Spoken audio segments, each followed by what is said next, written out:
Welcome, ladies and gentlemen, to the Summer Premier Qualifiers. It's week 3, and we're here to start things off hot. My name is Evan Rayner, Rain Day, and this is Nick Keogh, High-Res Pretty Hair. And before we get into the action, Nick, I think you got something to say. Guys, Who are these lovely guys? Look at these two handsome gentlemen for me.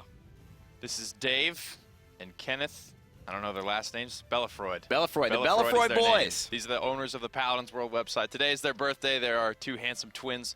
Of course, that means they share the same birthday. Yes. So let's get a happy birthday, Dave and Kenneth spam in chat for these guys. They do a lot for us.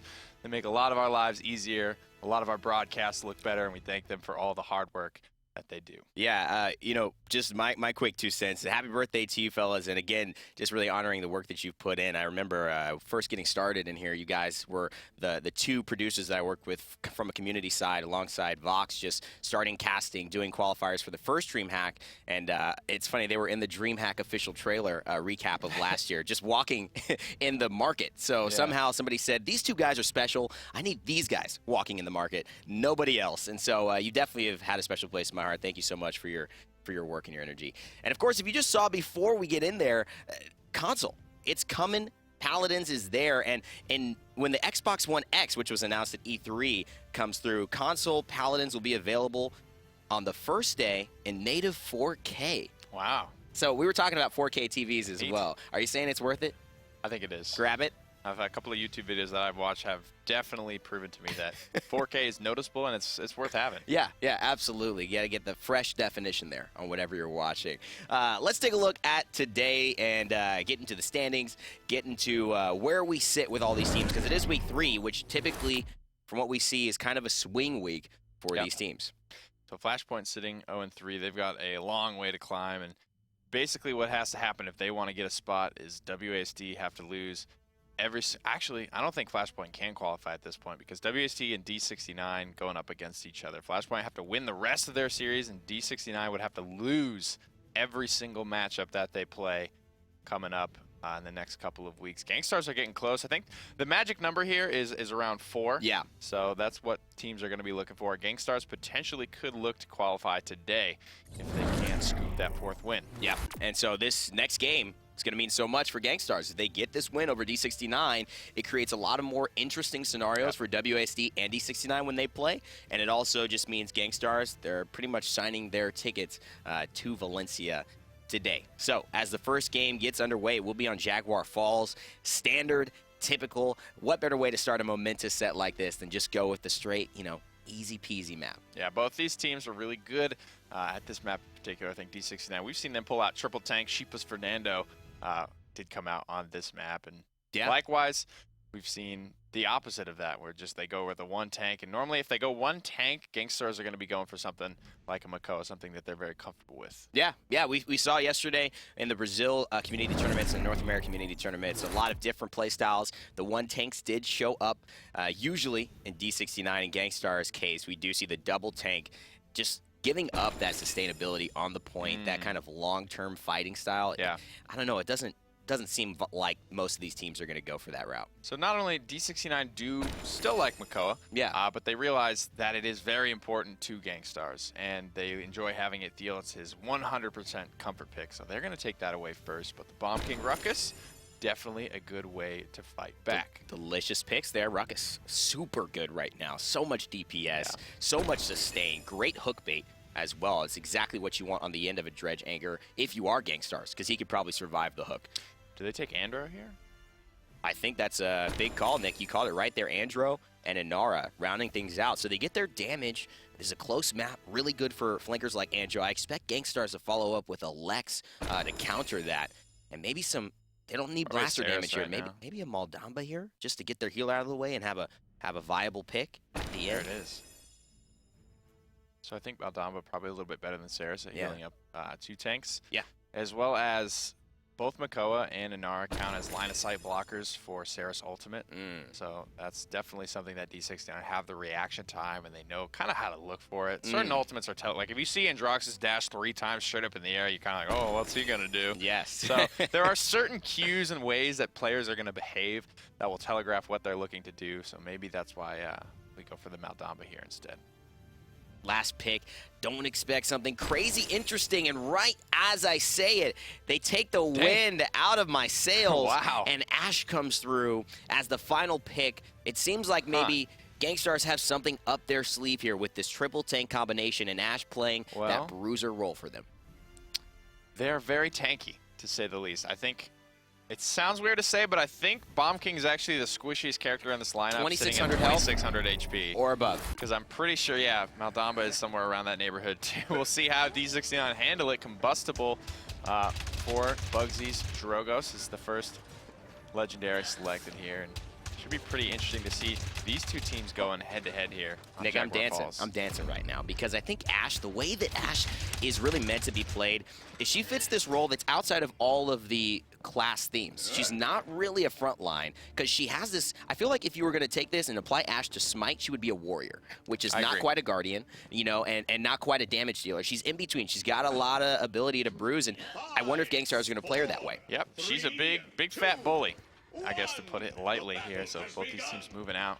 Gangstars with the Ashe Barrack. I mean, this is triple tank, but all three of their tanks definitely do good damage. They really, really do. And Lazy, he's not sitting on his laurels waiting for the tanks to finish up the damage. Oh, 2 big shots. Bugsy goes down immediately. Lazy already kicking things off for the fight. Yeah, great start to the fight. Grumpy Bomb comes out to cover his retreat. It's the only kill that's happened thus far. D69 have drawn back a little bit as a result of that loss. Gara's under some pressure now as well. Theo will be playing the Ashe. Might need a shoulder charge out of here. It looks like he is running a battering ram for that safety in his charge. So good, 90% damage reduction. He leaves that encounter with 700 health. A very, I mean, Drogos can one-shot him at that point, but not with the Legendary coming through. We'll take a look at that mid-round to see what everyone else is using, but in the backline, Lazy's just been a tyrant. Yeah, the difference here this time, though, is that Perdo and Gara are a little bit more close to him, and Bird is going to go down. As a result, Elvenpath does lose his life, and now 2 more kills coming the way of Gangstars. It's a 3-for-1.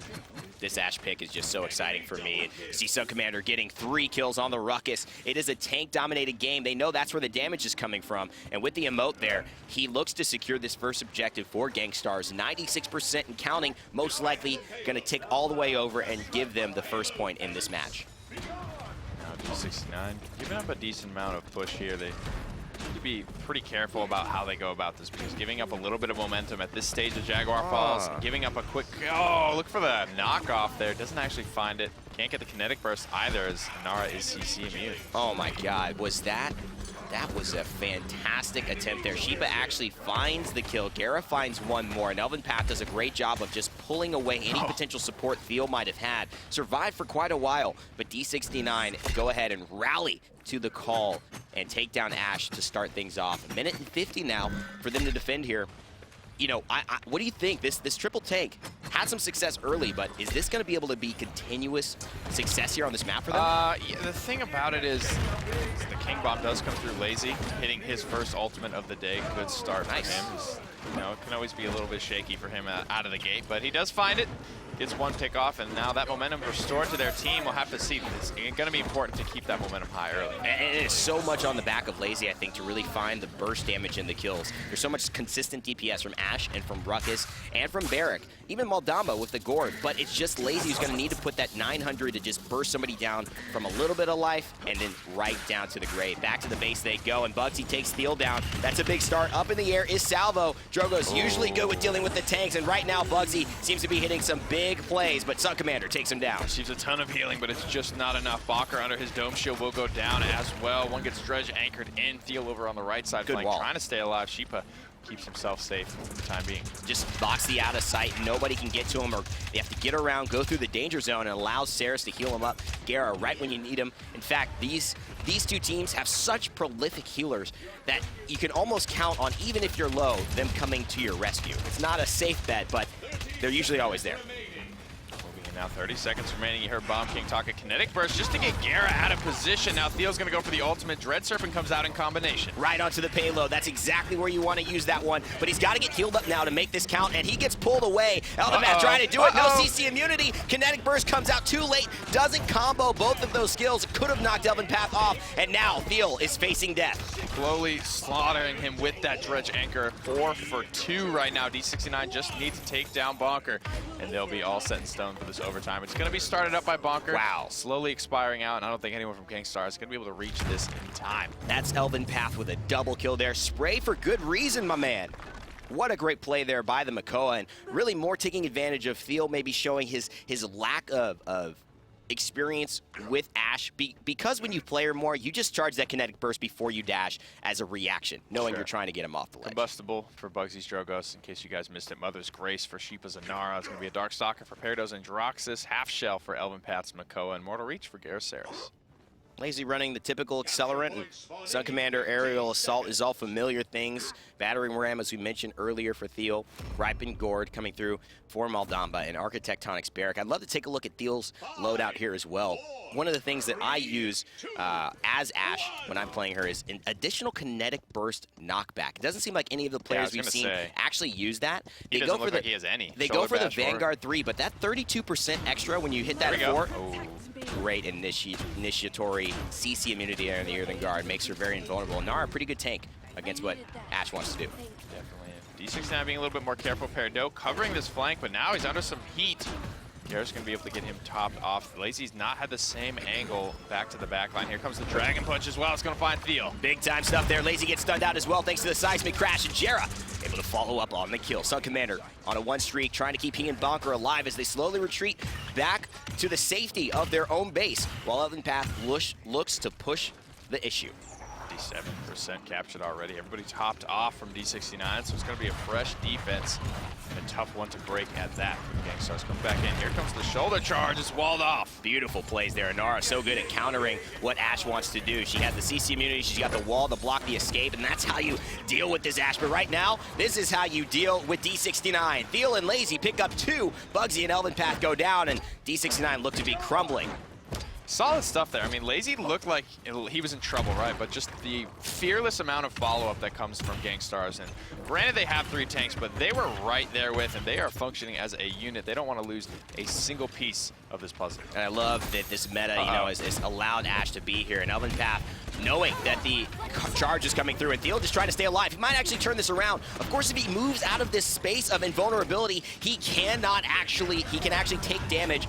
So he wants to stay there and can't chase Bugsy away. Beautiful stuff here. Just coverage. Coverage is the name of the game with these ultimates here from the Gangstars. Peridot falling so low. Lazy's going to put one more bomb and send him on his way home. But Theo, his ultimate buys them, 10 seconds. Then they shift through the fight, and they're met with a Hexafire. There's just always an ultimate somewhere on the battlefield providing that coverage safety, whether it's offense, whether it's defense. Nice gourd, though, from Bird coming up over the top. I see you. The more I think about it, the more I like the way Ashe used that.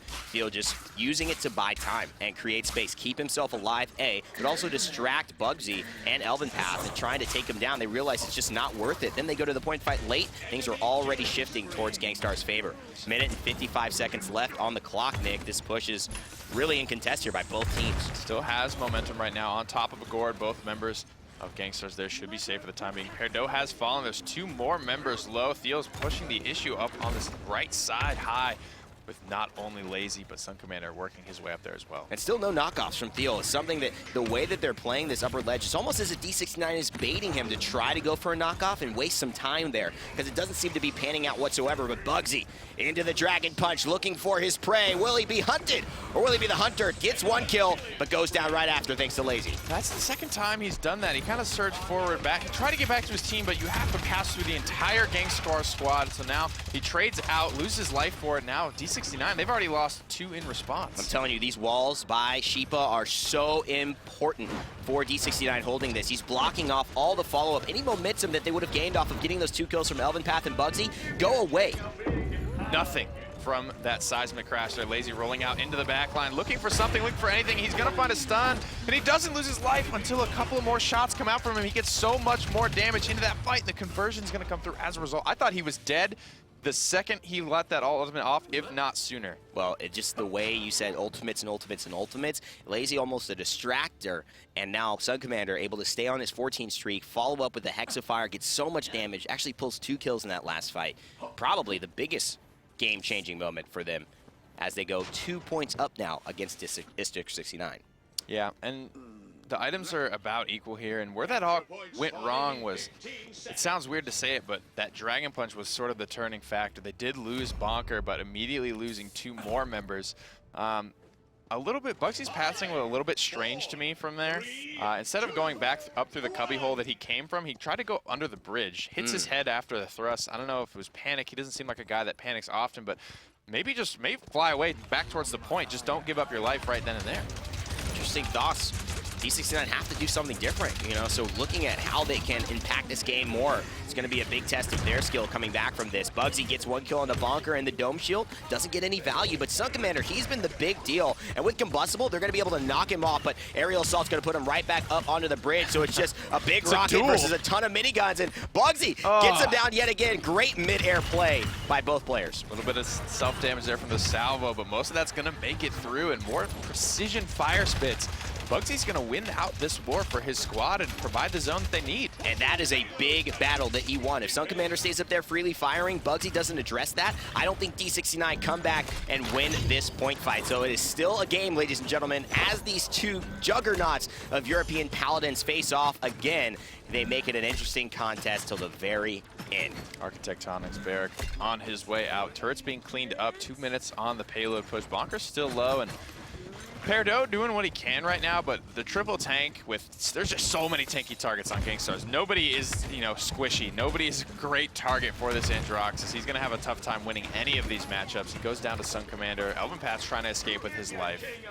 Very interesting. So that's the second time I've seen Feel as Lazy goes into the ultimate here, just commenting on a play that I witnessed between him and Elvin Path. You know, a second time I see him do the shoulder bash, charge the kinetic burst, and then use the kinetic burst. I wonder if he's going for something intentional here. Maybe just trying to extend the amount of time that someone's juggled, not going for the distance, just to maybe isolate a target and CC them so his teammates can follow up. It's weird, right? Because you would think that's the signature thing with Makoa is throwing people off the map. Maybe he's having a tough time pushing them off the map. It's a whole different universe for him. He doesn't have any of the cards to supplement knockback on either Kinetic Burst or Shoulder Bash. Yeah. So he's going to need both if he wants to launch somebody any considerable distance. I really think that those cards are a lot more valuable than these players are looking at here, and I'd much rather take it over the Vanguard. Don't think you need the extra 24% damage reduction, but hey, it's hard to pass up. Those flat stats, definitely very valuable, and the pros opting for that this time around.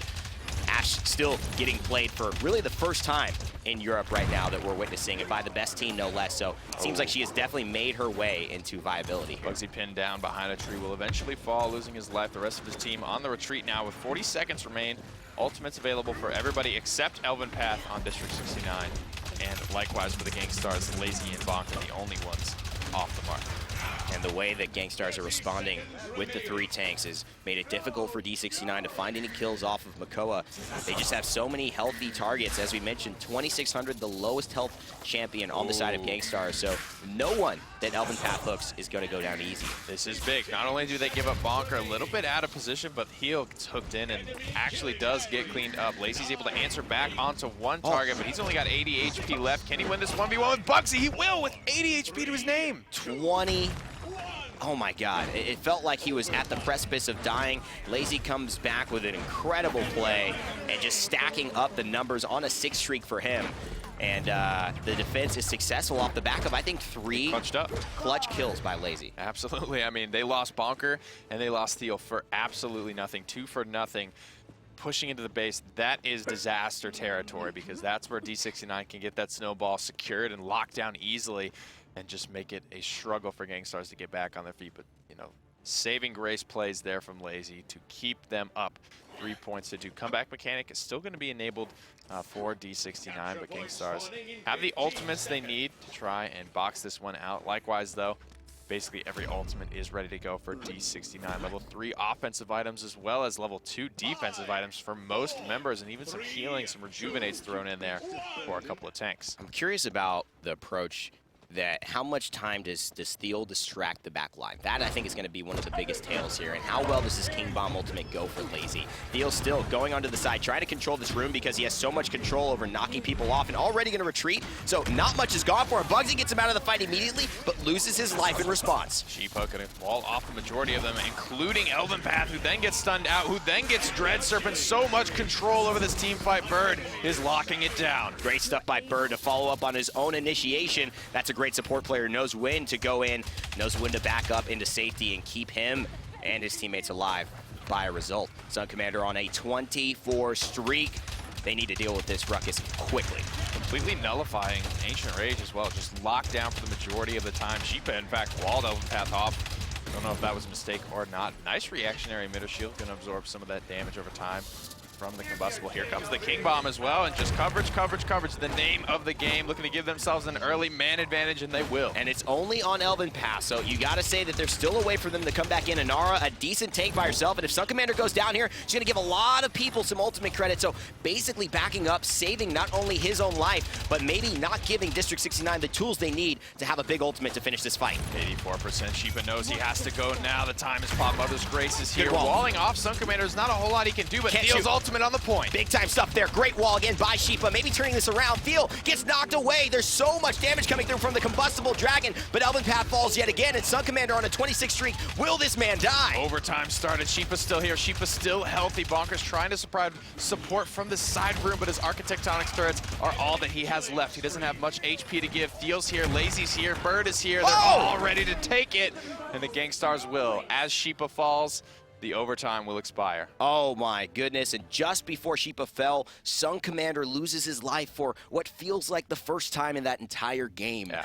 Goes down on a 28 streak. You gotta say, that guy just came to play today. But really for me, the story is Gangstars came to play today. They are looking like this is a set they're not letting go at all. They know Valencia is on the back of this win. They want to get back to what they're used to. 16 and 220. Wow, 27 streak, 102,000 damage. One of the few players to break that barrier. Bugsy does take top damage, though, with 124,000. Lazy right on his heels with 118K. But frankly, really solid stuff from everyone there. It's hard to comment, right? Because Theo playing Ashe, this is the highest level that we've seen. Yeah. These are the best two teams in Paladins, period. 100%. And it's tough to say, you know, what he was exactly going for right now, whether it was stalling, whether it was just getting in someone's face like a Fernando style, or whether he was trying to buy time on the point. He didn't spend much time on the objective. You can see only 64. So my bet is that he was, you know, trying to pressure out these backlines, looking at Perdos, looking at Garrus. And I think the question as Ashe begins to be played is, how well can you min and max her? I think she is meant to be that bruiser role, a distractor.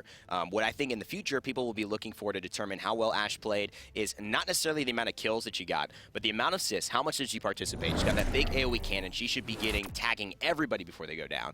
And how many deaths does she have? 9? I think a little high for what Theo wanted to do, especially with Battering Ram giving you that free out. That's going to, I think, determine as he gets more experience with her, those will go lower and lower and lower as he realizes when he's safe and when he needs to retreat. So, Ashe's first performance there. Gangstars find their first win. Maybe it had a little bit to do with surprise factor. I don't know how much these two are scrimming each other. I don't know how much preparedness D69 have for the Ashe, but Frog Isle is where we will go next, and that's no weak map for Gangstars either. No, not at all. My only worry as I continue to look at this topic is that Gangstars, D69, when they play each other, they play the same maps over and over again. You never see Ice Mines with these guys. You never see Timber Mill with these guys. You never really, unless it gets down to Game 5, see Fish Market. So, this is the best competition. This is the closest thing you're going to see to when you get to Valencia and you just have no prep against these guys when it really matters. But that's aside the point. They just want to win. Just appears like they have a gentleman's agreement not to play those maps at all. Gangstars go with the first pick, Ruckus, though. It's working out very well for them. And it seems like Sun Commander's tank, if they want to run triple tank, that's what they're going to go for. D69 with the Mako Barrack response. So Nara still on the table. Gangstars can follow up with Bomb King here, securing 2 tanks, typically what we'll see from European top teams, and they will select the Bomb King, getting that source of area damage they prefer. As far as Gangstars' opinion, I think they value Bomb King much more than Drogo's. Yep, I agree. And just being a little bit more comfortable with Lazy on it. He's been kind of pretty phenomenal, frankly, on it. We saw some very clutch moments from him in the first game, and Bugsy's good on either, so might as well get you what you're comfortable with. Yeah. And again, Ashe, a big component here, the triple tank coming through. We saw, I believe it was the Barrack in replace of the Inara last game, but now the Inara, the Ruckus, and the Ashe, that's a ton of damage, but maybe not as a ton of defense, considering you probably are sacrificing maybe a little bit of that with Barrack being able to just get himself on the point. Indeed. It'll be pretty interesting.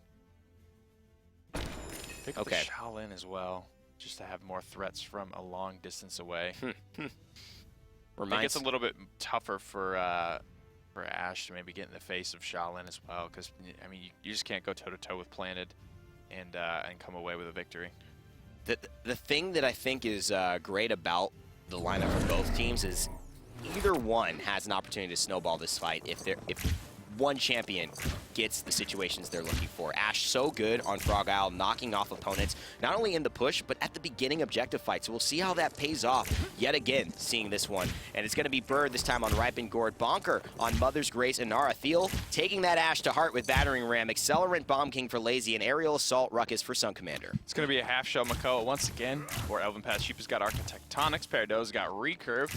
Bugsy is taking Combustible with a Morale Boost and Immortal Reach with a Morale Boost for Garrett. 2 Cots and a Wrecker for D69, 3 Cots and a Wrecker for the Gangstars Bird. Just taking that Chronos for his Maldom, wants to get as many Mending Spirits out as well as many Gourds.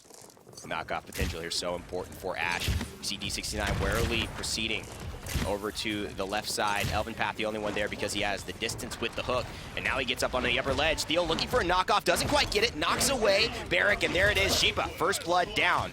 Goes to Gangstars. I've honestly seen that more than anything, right? Instead of going for knock off the map, he's going to knock low mobility targets into his team, whether it's Saris or whether it's, you know, Barrack in that case. And the thing is, knocking off Saris, she has no way to get back on the map. She could shadow travel, sure. You shadow travel right into the drink as you fall and to your death and go back to base. So Thiel happy to hold down that right ledge. She's a monster on Frog Isle. I'm telling you, this is a great map for not only Gangstars, but this draft that they have. Taking some damage though, sitting at about half HP. Makoa boxing out with him. Parado's getting a ton of damage, right? Just free firing into this ruckus, but right now the healing's going to be enough from Bird just to keep him safe. Oh god, Barrack is just looking lost right now, has no way to impact this point right now, and Purdue going into the withdrawal, gonna stun into Thiel on the rock. Great place by Purdue, trying to make it a double there, goes into the planted mid-air. Purdue, special stuff from him, but 1-0 go to Gangstars. Too little too late. I mean, Lazy and Thiel won their 2v2 against Sheepa and Bugsy over on this left side ledge, and as a result there's just a big wide open flank to the back line, and meanwhile Gangstars are just capturing the payload that entire time. So great control of the team fight, and it's so funny to watch. At this level of play, they completely ignore the point until the fight is won one way or another. And that's so important. They need the advantage. And how do you get it? You go ahead and take down who's that keystone? Who's going to help you to win and snowball this fight? Right now, there's so many tanks on the side of Gangstars. It's tough to decide because give them one, and they've got 2 others that they got to take down. Great stuff by Combustible. Drogo's there hitting a big damage shot, looking for one more out of the air. Great play by Bugsy, helping Elven Path to pick up the kill on the Lazy. The depth precision detonations of these fire spits will never get old to me. Like he dropped, he lost booster and dropped and readjusted. Yeah, oh my god. It's just at any stage of the game, they are just blowing up exactly where he wants, exactly where they need to be. And it's really awesome to watch. If he misses this one, that'd be kind of silly, but he actually gets it. Emitter right there. Bugsy absolutely on point on Frog Isle, and a great map for Drogo's up into the air though. Here comes Lazy, and he gets a kill right onto Purdue. Bugsy misses the fire spit point blank, but follows up with a direct impact rocket that will send Lazy back to base. Dragon Punch, ready to go, Nick. He's looking for someone, but he's taking a lot of damage, and he grabs Bonker. Oh, looks like Garrett's just going to be able to bail him out here. 2 more seconds so he can get another heal. Theo's putting a lot of pressure on him. Shoulder charge up into the air. Only 1,000 HP left. Bugsy barely escapes with his life and a deep breath after that one. And this is where Thiel needs to be careful. He's not got Battering Ram yet. He's going to be able to charge out, but it's too late. Wow. Elven Path snacks him up, and that's going to be yeah, I almost called him a hunter there because he just is in that role of hunting down that backline target that D69 leaves exposed. These fire spits luckily run into Sun Commander. D69 holding for now, 25 seconds on the clock. Fire spit can come out again and just already back to 75% on his Dragon Punch. Bugsy putting so much damage into this Gangstar lineup. It's pretty amazing that Bird's been able to keep everybody topped off, everyone's positioned correctly, not to have to worry about it. Oh, that fire spit narrowly going to miss Lazy, who's running away with 1 HP right now. It seems like he's been so much better at hitting the long distance fire spits than the close range ones from what we've seen here on this push. It's overtime. It means that anybody who steps away from the point, if the Combustible knocks him away, it could mean the end. It hits 2. Bird content to stay back. Purdue still free firing in the back line. Takes 1 down. Purdue on the shot Lin. Playing lights out right now. Seeing if he can keep this defense successful for his team, and he will. Yeah, that's definitely going to be it. And they lose 1 tank. Bird's extremely low, has to retreat to heal another low health tank. And already in overtime, not a great look. Not a lot of momentum given up at any point during that. And a lot of that due to Perdue as well, getting that 2v1 with the planted. That was a lot of momentum that could have potentially snowballed that payload immediately to where that whole push ended in that round. So giving up or saving a lot of free payload push there was Perdo on his Shaolin. Everyone's got level 2 offensives for D69, Betaniz and Gara and Bugsy. The only one's not quite at that mark, but they'll be just fine. I think with the amount of coverage that they have, 3 wreckers is plenty. I think especially given the amount of shielding is not that high. It's only 5K from Ash, 3K from Ruckus. Should be able to do with it just fine. So much red, that's what you want to do if you're starting your Paladins games. Offensive items, definitely the choice to make. And right now, look at how fast Theo goes in. He's going for the battering ram, but he takes him out. A dramatic clash between 2 forces. Immovable is Ash, but oh man, she can take damage. That was awesome. There comes the counter initiation with the seismic crash into the backline. Dread Serpent as well. Bugsy's locked down. Great stuff there by Bird to finish off the damage dealer of D69, and Sheepa falls as a result. Sun Commander on a 6 streak, looking to make it 7 here. Can't find the kill. The wall will help to just delay a little bit of the onslaught from D69, and Gangstars have established position yet again. Perdo in a bad spot, but he gets bailed out yet again by Gara, who's been able to help so many teammates out of bad situation with just raw healing throughput from Saris Berg, trying to make his way around to this point. This is good. Kinetic Burst could be dangerous here. And this just I don't puts get it. Sheepa in a bad spot. But I get that, but if he shield bashes there, he knocks Sheepa into the air. He can't fall off of the ledge the way he's facing. And I just think he has the opportunity to get an easy knock off of this map. And D69, as a result of maybe the hesitation, maybe the misplay, they reestablished themselves onto the point. They're about to go ahead, Nick, 96%. Gangstars trying to get back as fast as they can, but the objective goes to D69. Too little, too late. Sun Commander, that call came out a couple seconds after it should have if they really wanted to get that contest. The Gangstars give up another payload, go down 2-1. 2 minutes and 15 seconds to do what they need to do. Theo actually charges a little farther than he probably anticipated, gets stunned into the back line, and this Ash pick, which looks so strong, and I think can be so strong on this map, still I think showing the colors of inexperience by Theo. And I love the direction they've taken, though, just really choosing to be the first to kind of implement this new champion in the realm. And it's gonna take time. It's what are they going for, though? It's like if he's not going for knockoff, he's not taking knockoff cards. That's not what he's thinking of. It looks to me more like he's looking to knock people. He's looking to shoulder bash past somebody with low mobility and kinetic burst them back into his team. Yes, in terms of knockback, I don't think that's what's being the deciding factor for why they're picking up Ash. In my eyes, they're going for Ash to be the distractor. Exactly what he did to Bugsy. If Bugsy didn't have the Dragon Punch there, Theo might have won that fight. You never know. I mean, the fact that he's got the shield, he's got the CC immunity, the damage reduction, it's really a math equation, we like to call it. And unfortunately, Bugsy just beats him out with a one-hit KO. And it looks like, you know, because he's not going for the knockback cards off the map, they are still keeping in that realm of thinking. Theo almost gets taken off the map, tries to knock back Elven Path. Wow. You can see the silhouette battle coming out here. Shoulder charging out, but just the displacement, right? It's maybe a different substitute for Makoa. Oh, look at this juggling in the air. Bugsy helping to secure Theo yet again. He's knocked him this way and that. And finally, one of the 3 front lines for Gangstars goes down. It looks like this tank-heavy composition is starting to show a little bit of their weakness here as Bugsy continues to dominate with this clumped up group of enemies. Here comes the Dragon Punch. Bugsy takes a lot of damage for it. It actually goes down mid-air. Bird shuts him down. Big time convergence coming through. No, they're going to back off. That's the call. Garrett just wants to back off. Can't get the Rin Soul there. Won't give him the health back, which he would have gotten 15% per each orb that was stacked onto an opponent. And Elven Path here actually getting delayed because Gangstars, they're pros. They know the longer he stays alive, the least amount of time he's going to be able to regroup with his team and get back to this point. And that's a pretty big deal here. Only 15 seconds remain. Elven Path will be able to return to this fight, but it's going to be basically an overtime scenario. Somebody's going to have to dive on this payload. Who is it going to be? It's going to be so tough. They've got Ash's ultimate. They've got Rux. They've got King Bomb. So much de-initiation, but you know what they don't have? The Dread Serpent, which I think could be the game changer here. Bird doesn't have that charged up, so it does leave a little bit of room for a convergence to do the deed, especially off a big combustible Bugsy. He misses it. Theo goes up into the air. He's invulnerable, and Bonker takes him down. They get a lot of ultimates there, and a convincing defensive win. Elven Path again, the last one to fall. About even in the amount of ultimates that they used. The big notes there were Seismic Crash are almost ready to go, and 20% off the mark on his Dread Serpent. Bird with another big cooldown coming up. Theo using his ultimate, which is not super important. I think Ash ult is going to be pretty niche about when it's going to be useful, especially given this District 69 comp. He could be pulled out of his ultimate by Convergence. He could be knocked out by Impaler Arrow. He can be hooked out of his ultimate. He can be knocked out by Fire Spit. There are so many things that go wrong with that ultimate. I don't hate Theo using that ultimate one bit when he knows he can get some good value out of it. One of the interesting things, too, if you get a high-level Ashe play, thinking about where the ultimate is placed is important, because if you use your CC immunity at the time they're trying to take you out of it, you could just dash yourself and do like a wall that's right next to you if you've placed it correctly and stay in that ultimate when they miss their hook or they miss their combustible. Just high-level stuff. Probably not going to see that right now, but definitely a possibility as Theo continues to learn this. Wall goes up, Bonker just on a 10 streak, trying to stay alive as much as possible, and the pressure's definitely felt by D69. They're retreating already. Put some good damage into Elven Path. Lazy surging forward, needs to be careful though. He's sitting at about half HP right now. Eats another big shot from Fire Spit. Combustible gonna put him even lower.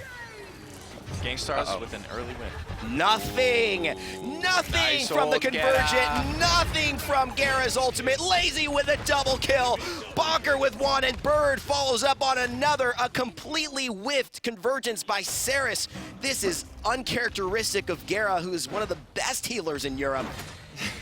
And that just has got to be leaving D69 scratching their heads. I mean, look at the exploitation of that mistake, though. How convincing was that team fight once Gangstars saw that big mistake? One mistake from D69, and Gangstars just clean up that fight. It's because it's demoralizing. It's because for D69, they're like, wait, what? They got to make a new plan really quickly after that, too. We were counting on that. They got to figure that out.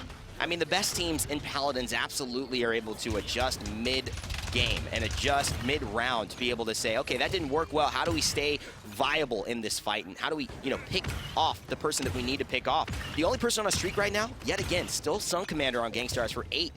This guy's playing out of his mind, Nick. We're not mentioning him enough for how good he's doing. Yeah, he's playing pretty safe. He has Deal that's doing a lot of the diving for him. Lazy's doing a lot of the diving for him. A lot of people are getting aggressive in place of Sun Commander. He's just kind of shooting from the point. He's not doing too much craziness. So as a result, he has been able to pull off some pretty low death rounds here. Even Bonker on this side. Nara has been getting more aggressive.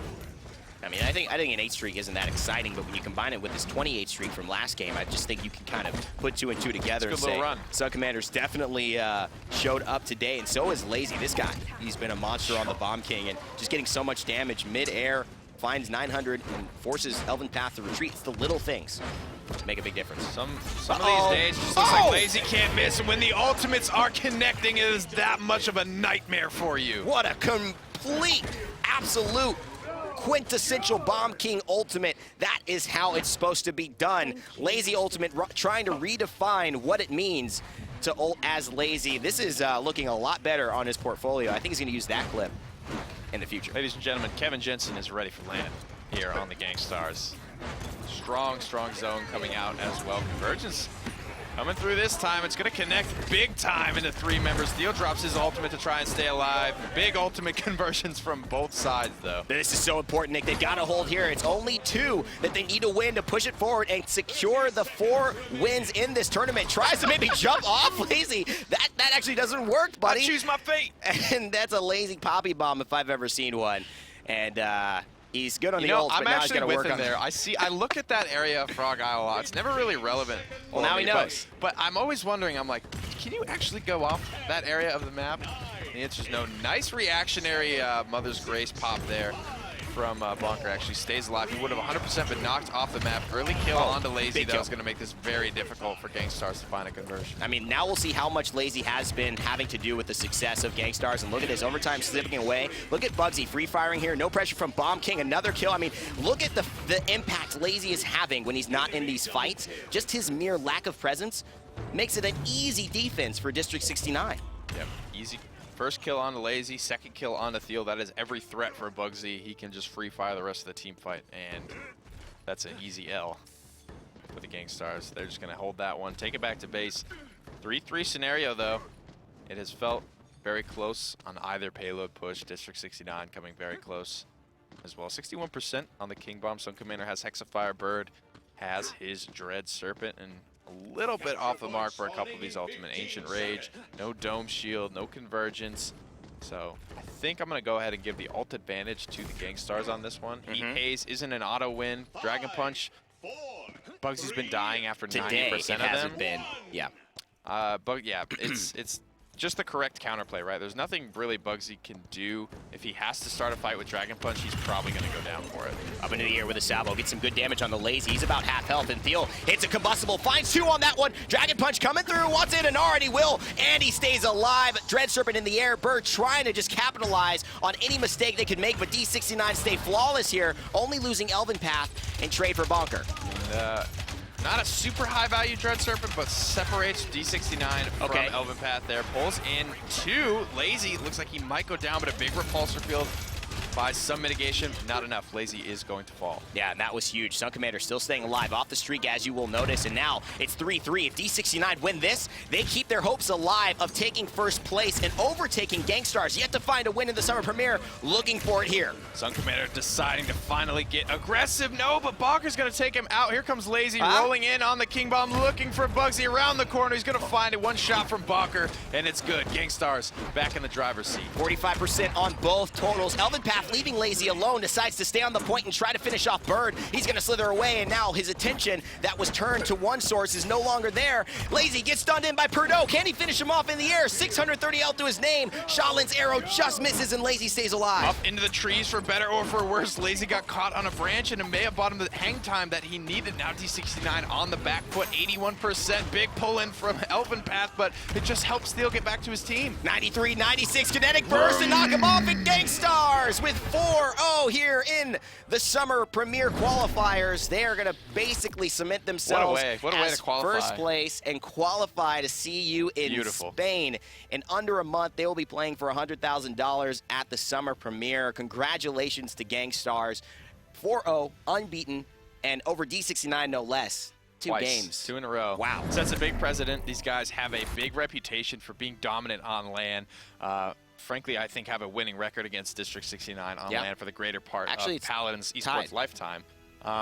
Tied in terms of LAN wins. Actually, D69 won DreamHack, so they're up 2-1. So this is to tie up, I guess, the head-to-head series. These two teams have clashed in the finals of every major Paladins LAN that we have ever had. So a really cool way to qualify, despite being 1-11 on the Ash. The kinetic burst knocking that little poor Barrack away from his contest. Yeah, he ended up dying, but the kinetic burst would have been enough to knock him away, and it's just so exciting to see these new champions picked up. I mean, if you can see Ash being viable in the hands of a team that's about to qualify, playing the best competitor that they can have in a basically a clinching scenario, I mean, it's down to the wire. They picked her. They see some support here. Not too sure if I'm excited about a tank meta coming back into Paladins, but she's more of a bruiser, like we mentioned earlier before. Everybody's kind of bruisery. Like Inara's pretty bruisery, Barrack's pretty bruisery, and definitely Ash is definitely just kind of in her own bully category. She doesn't really provide a whole lot of control to the fight. She just continues to chunk at you and juggle you and make you feel small and insignificant. And she is a hot lady right there. Fernando is in love for a good reason. Thank you guys so much for watching Paladins Esports. We'll be right back with set number 2 of the day. I believe it'll be D69 versus WASD. Correct. And this is a big game for D69. They've got to win this one. WASD licking their fingers now, knowing that D69 has some chinks in the armor. Want to see if they can tackle the juggernauts who might have just fallen.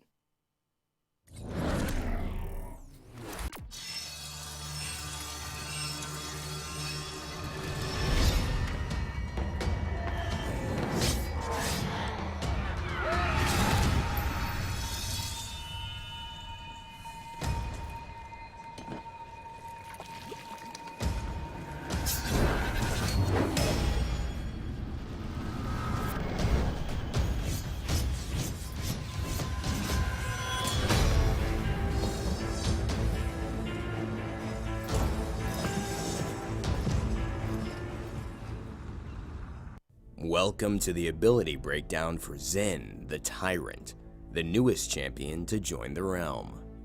Zen's primary fire is Inferno Blade. Zen prepares his blade with oil that ignites his sword in flames. Zen then hurls that burning oil at his enemies with 2 quick swings and a heavy swing. Zen's alternate fire is Counter. When activated, Zen will enter a counter stance, negating any single attack in front of Zen and counterattacking with a brutal melee strike. Zen's first ability is Whirl. Zen will lunge forward, swinging his blade in a deadly arc, striking nearby enemies. Zen's second ability is Billow. When activated, Zen will disperse into a billow of smoke, becoming untargetable and gaining movement speed for a short duration. Zen's ultimate ability is Spite. Zen launches forward and incapacitates an enemy, unleashing a series of vicious melee strikes before jumping back into the fight.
Hello, ladies and gentlemen.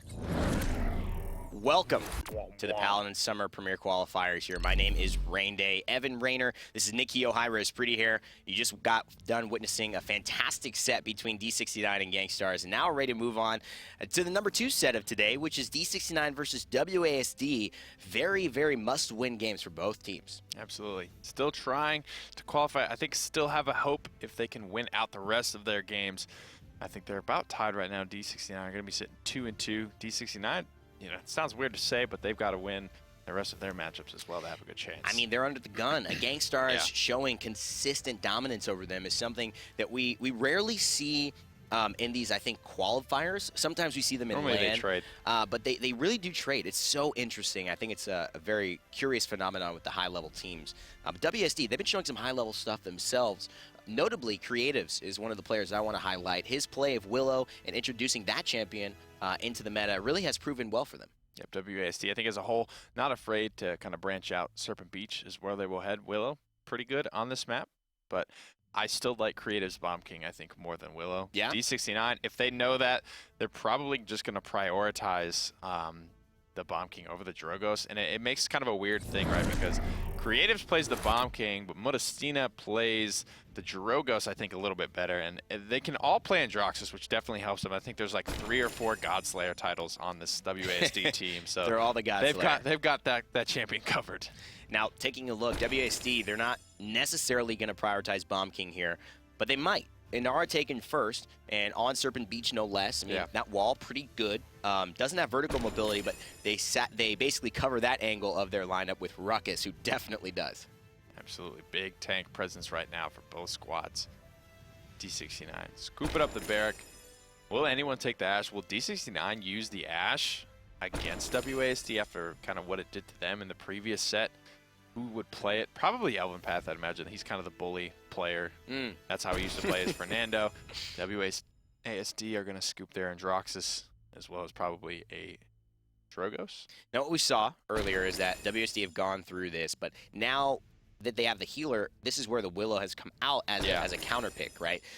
It's possible that they'll go with it here. We've also seen Modestina love the Cassie. We could see him or Creatives on either one of those, Androxus or the Cassie. And Spunky is really able to flex. Such a good player who comes from, playing with Gangstars previously at the Paladins High-Res Invitational in January. But Buck and Maldamba rounding it out. Evie, not a bad pick. What are they going for here? Because who's she really pressuring out?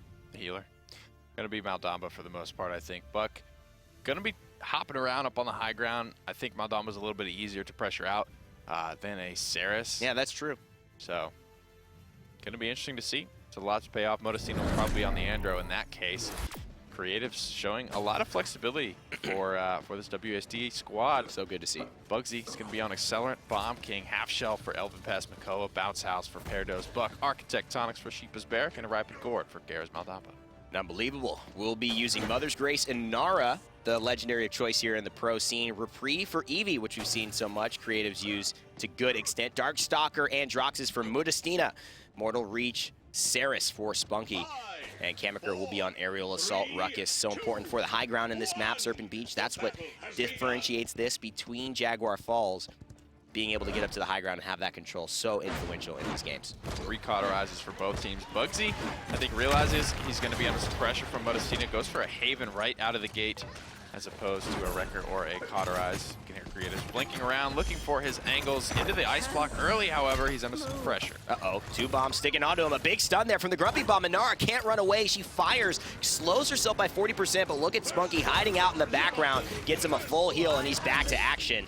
Bugsy slays Kamiker, and Jared takes down Modestina in the process. Creatives, as long as he is alive, WASD have a chance. Unbe taking so much damage from Bugsy's Bomb King. Somebody's got to pressure him out right now. Modestina was spent back to spawn, so he can't do it right now, but there he is. He's come back, and Bugsy needs to retreat as a result. And can they deal with Creative's Eevee right now? She's been running around. Creative's still alive. So good at buying extra lives. Kind of like a cat, except she's got 2, but 2 and 2 and 2 again. It just seems like she cannot die with the Troublemaker Rockstar weapon as well. Creative's on the 2 streak and facing off against Bugsy here. In the Cosmic Ice Block. Nice shot. Adasaur doesn't have his Ice Block available or his Blink, so that small window's all Bugsy need. Here comes Modestina against Peridot, who's on his way out. Needs to go big here. Landis reversal onto Bugsy, back up into the sky, looking for Peridot. 1 shot, 2 shot, 1 more flick shot. Whoa! Can he do it mid-share? Modestina proven he is still the Andro King. Nick, you said his name twice there. I want to make sure I still have a co-caster here. Say it 3 times, and he'll come and flick shot you in the head. Modestina showing exactly why we have those folklore, those myths, those legends about him. His aim is pretty impeccable, and he's proven it to the point here. WASD take the first objective over D69.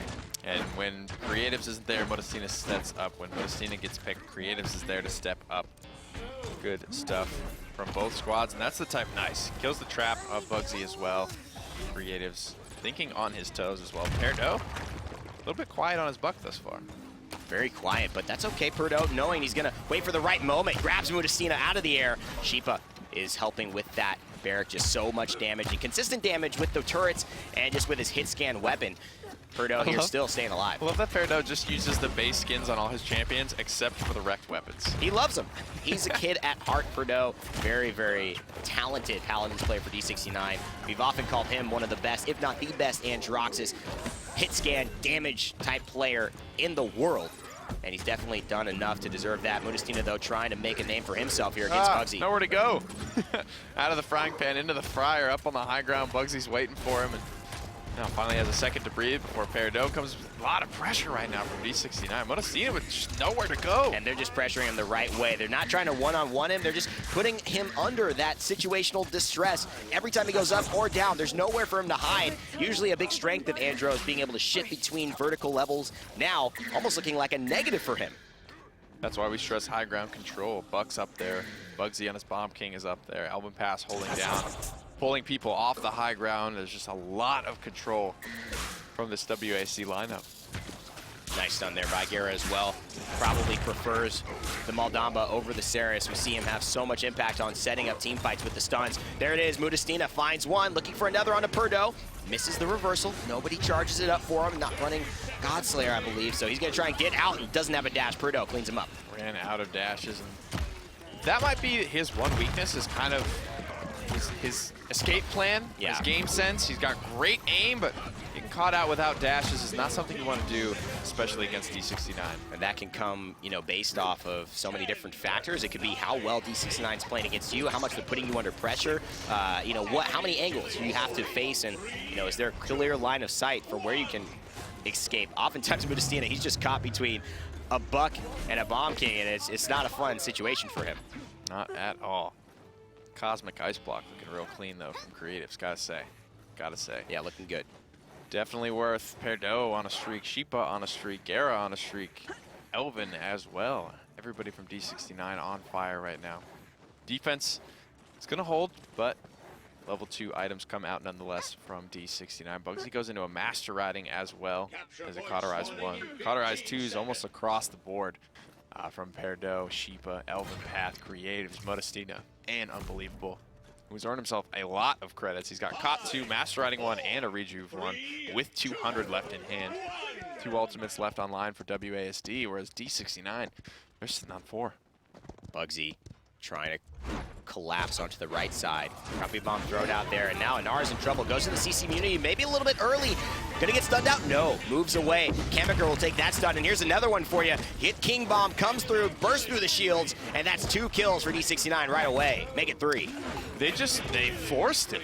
They just forced it. Unbelievable. Just walked, holds W towards all of D69. Kind of very telegraphed and Stolzy? what he was doing, taking a page out of Stolzy's book. And D69, they just easily, they spread out, counterpunch with the King Bomb and a couple of ultimates, Dread Serpent as well, and just cleanly take that fight. I like the King Bombs not being the initiation tool, really, and a lot of players instead saying, hey, I don't need to Poppy Bomb up over them. I could King Bomb from right where I'm standing and do just a good job, almost put them in a more awkward situation. Do I run? Do I go forward? Do I go backwards? I don't know, man. That's very ham-fisted initiation from WASD.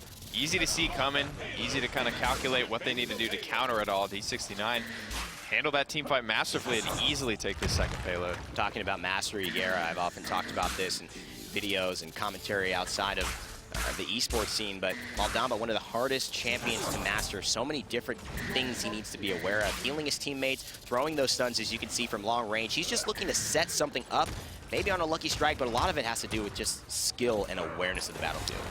2 minutes remain, up into the air. Cursed Arm is being toyed with. Modestina elects to hold it for now. Out of dashes. Doesn't have any more to give. Elvin Path over here on the right side of things. To find a way in. Perdo, though, will find the first kill of the engagement. That hook breaks. Not going to work out for him. Dash and the hook somehow interact, and the reversal comes out late. Elvin Path able to clean up Modestina as a result. Creatives heads back into base. And for good reason, Bugsy's on a 10 streak, and this Bomb King is this burst. 2 bombs, he can actually kill an Eevee with just that. He's a great counter to having her on the opposite team. Messina getting up pretty early in this fight. Bugsy's gonna call it out, I would imagine, for his team. Wow! But there's a huge wombo combo coming off the back of the Ice Storm and the Convergence. What a play there by everyone from WASD. Gets stunned down, and maybe not the best part of the highlight, but Mudastina stays alive. And again, Nick, that's just patience by all of them. Execution as well, locking it all down. Does cost them a lot for it, though. 3 ultimates to win that team fight. I think they probably could have got it done with just Convergence and a Cursed Arm, or just Convergence and an Ice Storm. Yeah. But D69, I think they're happy with that trade. They get all the ultimates out. D69 sitting on 5 ultimates. They're really happy with their chances at this conversion. A Cursed Arm and Convergence is 4,000 damage, not including whatever anyone else throws into the pot, whatever Saris throws into the pot herself. Saris is good for 1,000. So you're talking about pretty much a guaranteed team wipe. It's one of the strongest combinations, maybe outside of Barrage, which is, again, super, super strong. Can get you up to, I believe, 4,500, which is a little bit more than Androxus by himself. It takes a little longer. Sheepa with 2 kills here. 10 seconds left. WASD looking to push this. Exifire comes through. Doesn't find any kills just yet. Kamikar's actually going to lose his life for it. There's still plenty of members of D69 here to try and punch this through. Dome Shield's going to buy at least 6 seconds. A lot of time still on the table for D69. Yeah, Sheepa almost gets the Dome Shield off. Not quite. Here's another Convergence. Are you kidding me? Another one. Double kill for Mudastina. And he gets stunned out of the air. Gera showing his class as well, but the flick shot! Oh! It's too good. It's magisterial. This man's aim is on another plane. Cash money.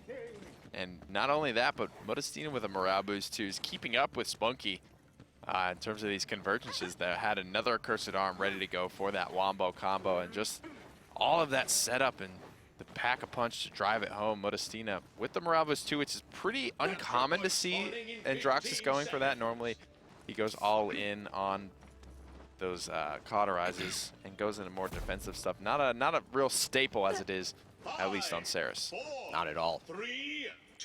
Rabu's coming through though, because, you know, Nick, it's important to have a vision. Sometimes a poorly, you know, a bad plan really executed well, or a simple plan executed well is better than the most complicated or the best executed not to perfection, and that's what they're doing. Convergence into a Cursed Arm. It works. Let's keep on doing it.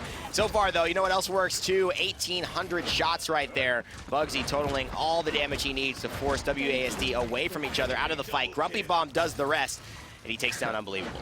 Left out to dry. Poor little Unbe. Elvenpath taking a bunch of damage. Creative Source up and out of the fight. Beardo's here.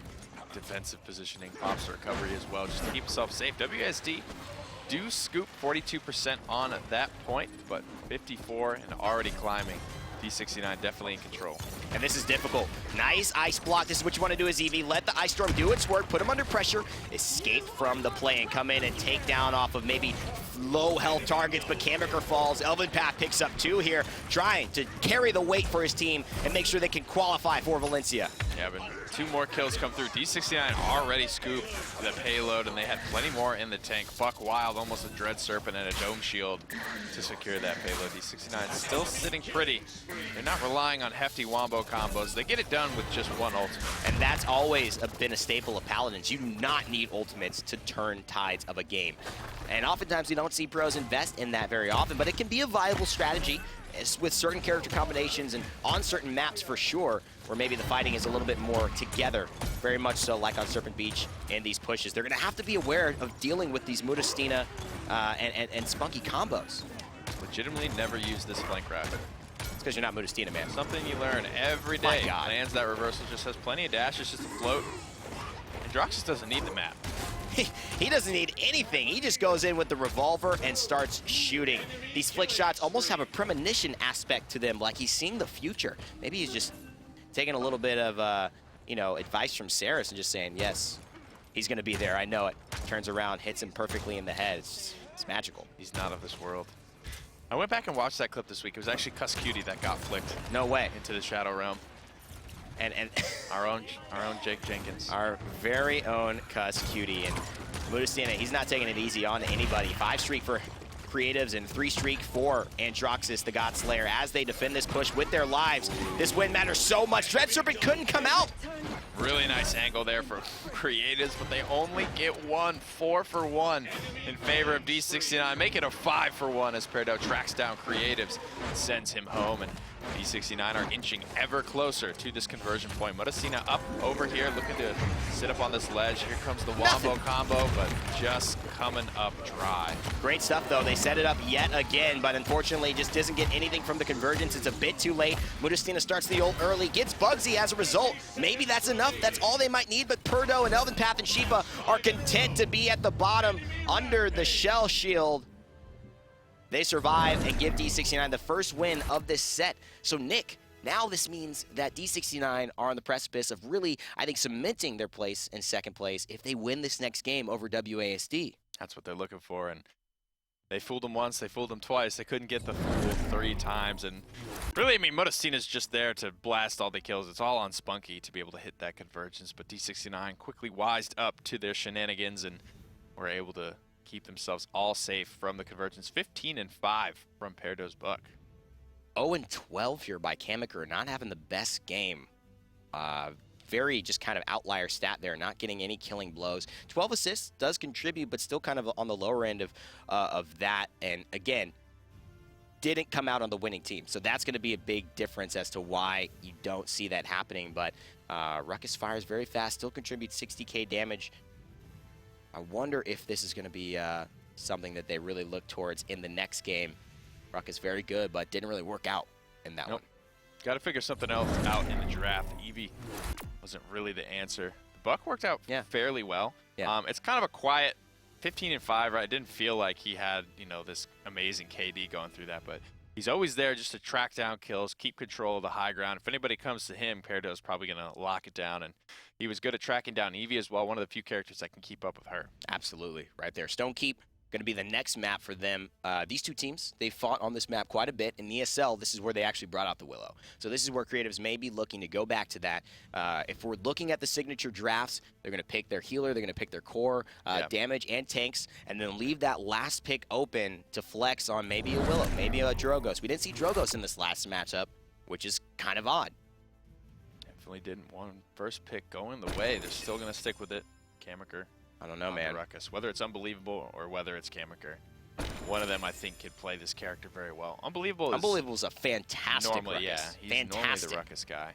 But D69, they're content to just snag up Mako and Barrack again. Interesting, because Kamiker usually, I think, will jump onto the Barrack.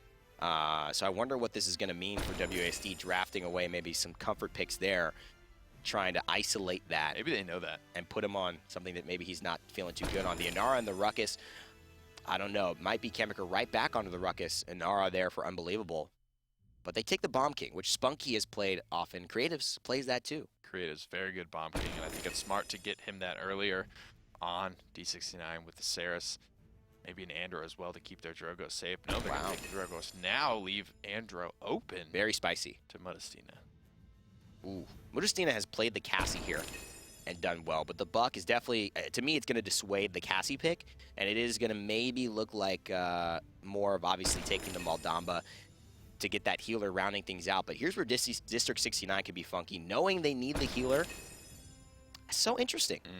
I mean, because easily WASD could have taken the Andro there instead of the Buck. Absolutely. What's going on in their mind? I think WASD maybe assumed D69 wanted it. Taking the Buck. We see it most often on Serpent Beach just to control the high ground, but high ground control isn't something that's super necessary on, not that it's not necessary on Stonekeep, but it's not something that's literally unreachable for most characters. Like, you can walk up there, it just takes a long time, but it can be a little bit quicker. It's a quicker walk than kind of Serpent Beach, actually. It's just to be honest.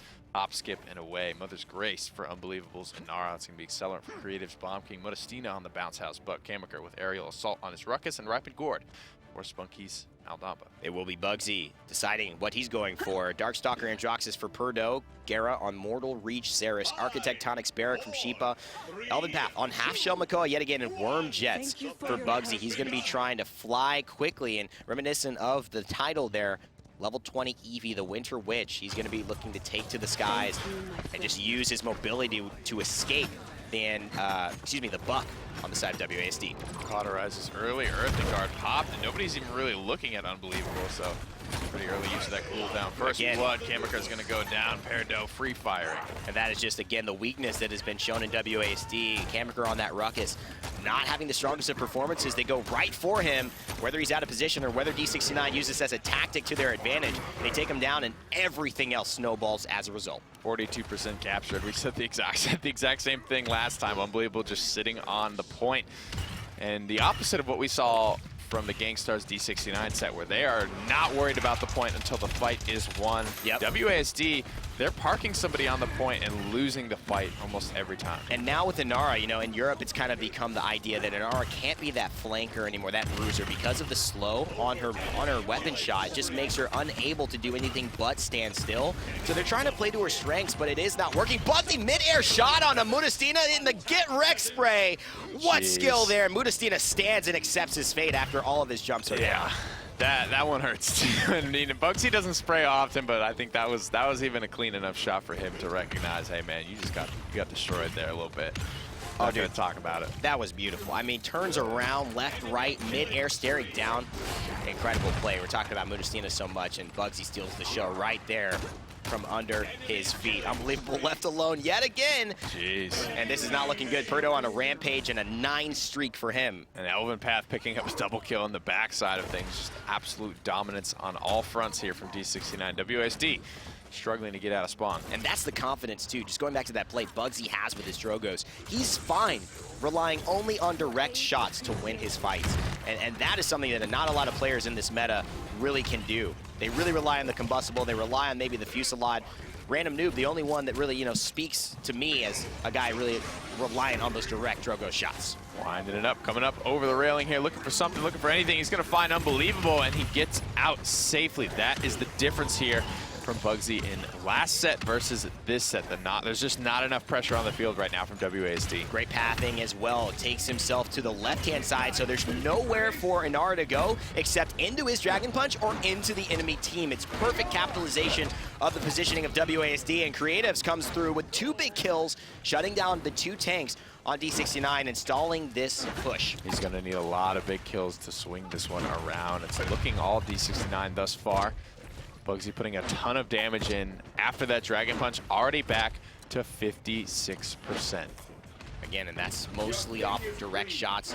Fire Spits aren't getting the extra bonus that Combustible would have offered, and they're definitely not displacing the team, so he's just doing this work himself. It's hard work for a Drogos out here. Bugsy makes it look easy. Unbelievable with the Earthen Guard, just trying to withstand this as much as possible, but they're kind of slowly getting chipped down. Slow value. Here comes the Ancient Rage. Big salvo. Fire Spit could come out as well. Direct shots are all they'll need to shut down WASD entirely in that fight. 2 ultimates used. D69 looking like this conversion is all but assured. And this is big, I think, points for D69 here. They know how important this is. They're waiting for the respawn, though. WASD playing it patient. Mudastina jumps in just to tick away the overtime, and Bugsy with the fadeaway shot gets a big play and a big damage boon for his team here on to Unbelievable. Oh, a nice Fire Spit, still all in control. Let's see if they even need to use these ultimates. Peridot will throw out the accursed arm, getting himself a double kill. So D69 find the conversion at the cost of 3 ultimates. Who are they going to go for, Nick? I mean, Bugsy or Peridot, pick your poison. It's just too much to handle right now. Still plenty of ults, though, on the side of WASD. Could potentially bring this one back, and this is not good. It's all red by large margins as well on the side of the damage charge. Creatives on his Bomb King, the only one breaking into the top 5, and the tanks of D69 are breathing down his neck. 45,000 damage for Peridot, and Bugsy leading the charge so much so that 4 members out of the 5 top damage dealt goes to D69, and that's including 2 tanks. So Mudastina on the buck pick, still looking so odd to me, given the fact that he went away from the Androxus when it was open to choose this. Yeah, hasn't had a lot of success. Yeah, for whatever reason, they just ignore it. There comes the Dragon Punch as well. Bugsy's going to find Unbelievable. Oh my God! Gets out of this fight as well. 1 rocket, so 2 for 1. Bugsy pulls his weight and then some. Are you kidding me? And now Peridot able to clean up on aisle WASD. WASD, D69 go ahead and make it 63% onto the objective and cement the attitude that is, we are the elite team here. Nice job dismounting, unbelievable as well. It's going to buy them all the more capture progress, 90%. Flip the shotgun. Modestina's looking for something. They're going to find 2 for O. D69 might have a chance at holding this defense. Already take creatives down. That's a big no-no for WASD, but they'll survive for now. Bugsy smartly retreating, and this is important. They don't have any respawn timers. They can re-engage at any point in time, maybe even a fire spit here to get a little bit of poke started, and that is a big difference from going down, getting that kill.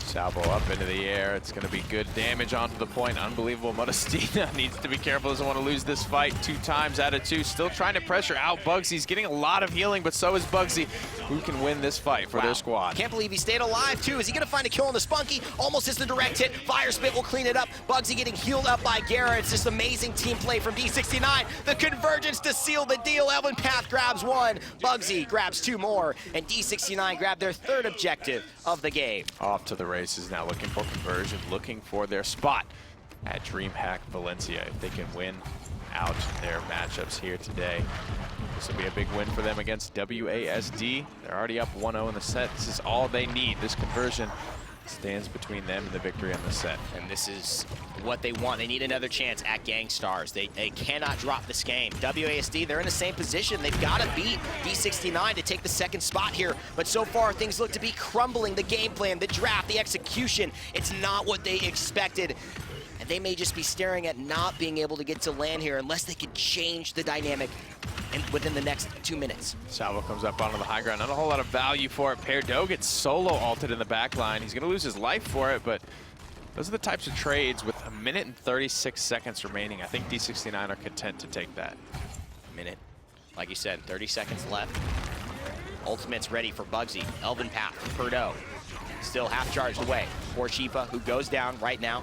And Gara on a 17 streak is the Ceres, looking to find more as she consistently helps this fight and keeps them alive. Bugsy looks for the duel against Modestina. He says, get back here, boy. I'm the hitman in this battlefield. And oh boy, he's gonna finish it off himself. Definitely secures that. It's watching that Buck try and burst down the Ceres. I'm just like, boy, I bet you wish you were in Droxus right now, don't you? Yep. And there's just no, I think, substitute for a solid draft, and to me, absolutely outdrafted was WASD here. It happens, definitely. It's just a bad time to have it happen, especially when your back's against the wall and you're looking to qualify. Yeah, I don't know if outdrafts is the right word. If you just like, I don't know, that just feels the like buck Androxus is there and you just take the Buck. I don't know, maybe they thought D69 wanted Buck, but again, I always advise don't go at D69's champion pool. It's too deep. You're not going to take enough away from them, especially without bans, to really hurt them. Modestina is not a 1-6 player. He's not a 35,000 damage player, finding himself in the middle of the pack. This just was not the champion selection for him. I don't know who made the call. I don't know why. They had their reasons. I'm sure they were valid. But if you take this game over again, what big change do you make in that draft? Considering what you had available, I think it's totally, you take Androxus instead of Buck this time around. Like you said, who cares what D69 are bringing to the table? I need to feel comfortable. And he had a great game the game before on Andro. As well as I think it's a better answer against Bugsy Strogos, Absolutely. Who was 16-1, 74,000 damage top in the game. It's just strange to me. Absolutely. You know, not only, Perdo's a great Buck, sure, but any day of the week, I think Androxus is a better champion than Buck. Yes. I think Modestina especially can go toe-to-toe with Perdo's Buck if he has Androxus. I don't think it's going to go the other way around, however. Oh, yeah. No, absolutely. And it's not that, you know, speaking from a high horse here, it's just looking at what's available. You know, you got a guy who's hot, who's feeling good, has a great game. You guys come very close, have some clutch defenses, and then he has the champion he can go back for, champion he made his name off of. Yeah. You don't take it. To me, that just strikes like, you know, I think it's so important to keep all your teammates feeling good. And WSD probably learned from that one. They take the loss, D69 get a great win. They put themselves that much closer, almost securing their trip, essentially securing their trip here if they continue to do well into Valencia. Yep, we've got couple more sets left up on the docket for the day, guys. WASD are going to have their doubleheader now, their chance at Flashpoint. That'll be the next set up for the day. And we'll see you guys after a short break. Don't go anywhere. Let us know who you think is going to win. See you right after this. Hey everybody, it's Rain Day, and welcome back to another episode of Item Highlights, the show that teaches you everything you need to know about the items in Paladins. Today, we're taking a look at one of the other juggernauts in the realm, the anti-healing item, Cauterize. Cauterize, alongside Wrecker, which we covered last episode, is one of the most important and game-changing items you can buy. Its overall impact on a match should never be underestimated, and I highly recommend starting out your matches with either this or Wrecker in mind. Dang, Rain Day! If you love Cauterize so much, why don't you marry it? Because people don't marry items. Duh. But if I could, I would. Here's why. In Paladins, healing is a huge part of a team's strategy. Having more healing than the other team means you're alive longer, die less, and on average do more damage. It gives you more wiggle room to make mistakes and survive, and can be the difference in a really close game. The only way to consistently counter this healing effectively is to purchase Cauterize. Cauterize allows your weapon attacks, not your skills, to gain a debuff where they reduce healing received by a target for a second and a half. The item, however, gains a significant jump in effectiveness late game. It's so significant, in fact, that if your team neglects to build it or doesn't prioritize it with their credits, things could get rough. Cauterize scales in power from 30, 60, and finally 90% across ranks 1, 2, and 3, which seems consistent with most other items in Paladins. Each rank progresses linearly, and in this case, it's 30% each rank. But here's the rub. Cauterize 1 applied to a target means that the person hit with your weapon shot will be healed for 30% less for a second and a half period. This is reapplied each time you shoot, by the way. So if Pip throws a healing potion on you while cauterized, you would only be healed for 70% of the total 1200, which would equal 840. If the enemy owned Cauterize 2, then you would be healed for only 40% of the total 1200, which would equal 480. If the enemy owns Cauterize 3, which is 90% healing reduction, you would be healed for only 10% of the total 1200, which would equal 120 healing. Looking at this another way, Pip would have to heal you 2 times to be as effective as he normally would with Cauterize 1 applied, and 3 times with Cauterize 2 applied. Yet with Cauterize 3 applied, he'd have to heal you 10 times in order to equal the value of a normal healing potion. This huge jump in anti-healing with Cauterize 3 means that healing can often be completely negated in the later stages of the game. So now that you know how powerful Cauterize can be, here's a list of the champions who I believe work best with the item, and a list of the champions who are oftentimes better off with Wrecker or another offensive item choice. Winning isn't just about performing, it's about knowledge. Sometimes knowing which item is best in a game can sway the favor of a match more than any top play or spray. And if the enemy team has you down, well, now you know the perfect remedy to cauterize the wound. Make sure to subscribe to Paladins Game on YouTube for more item highlights. And for more Rain Day, you can check out my personal channel, Rain Day Gaming, for more Paladins videos. As always, remember to never give up, never stop gaming, and I'll see you all in the realm.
Hello, ladies and gentlemen. Welcome back to the Summer Premier Qualifiers. My name is Evan Rayner, Rain Day, and this is Nick Keogh, High Risk Pretty Hair. Before we get started, I got to settle something right now with chat all around the world, okay?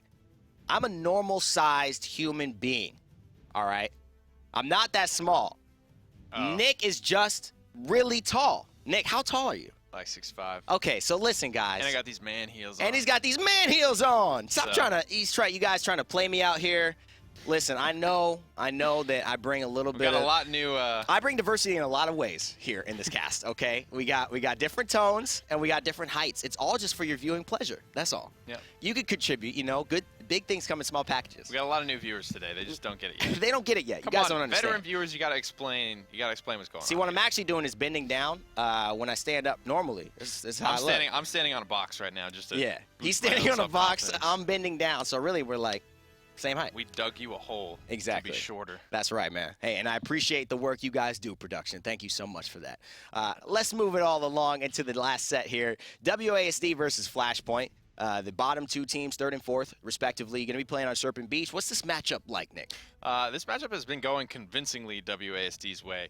I think WASD as a whole, I don't know. I don't want to say fallen short because they have, in the past, they've taken sets off both Gangstars and off D69. Yeah. But those are more often than not like in ESLs and stuff like that. And when it comes to like qualifying for LAN, Gangstars and D69, like when they're trying their hardest, they're pretty terrifying teams. Oh, they're disgusting. Yeah. Let's just be real about it. And the cool thing about Flashpoint, though, I think getting into this level of play, playing against WASD, this is more of, I think, where their talent level currently sits. And this is going to be a lot tighter of a game, a lot more evenly matched from what we've probably seen earlier on against Gangstars and D69.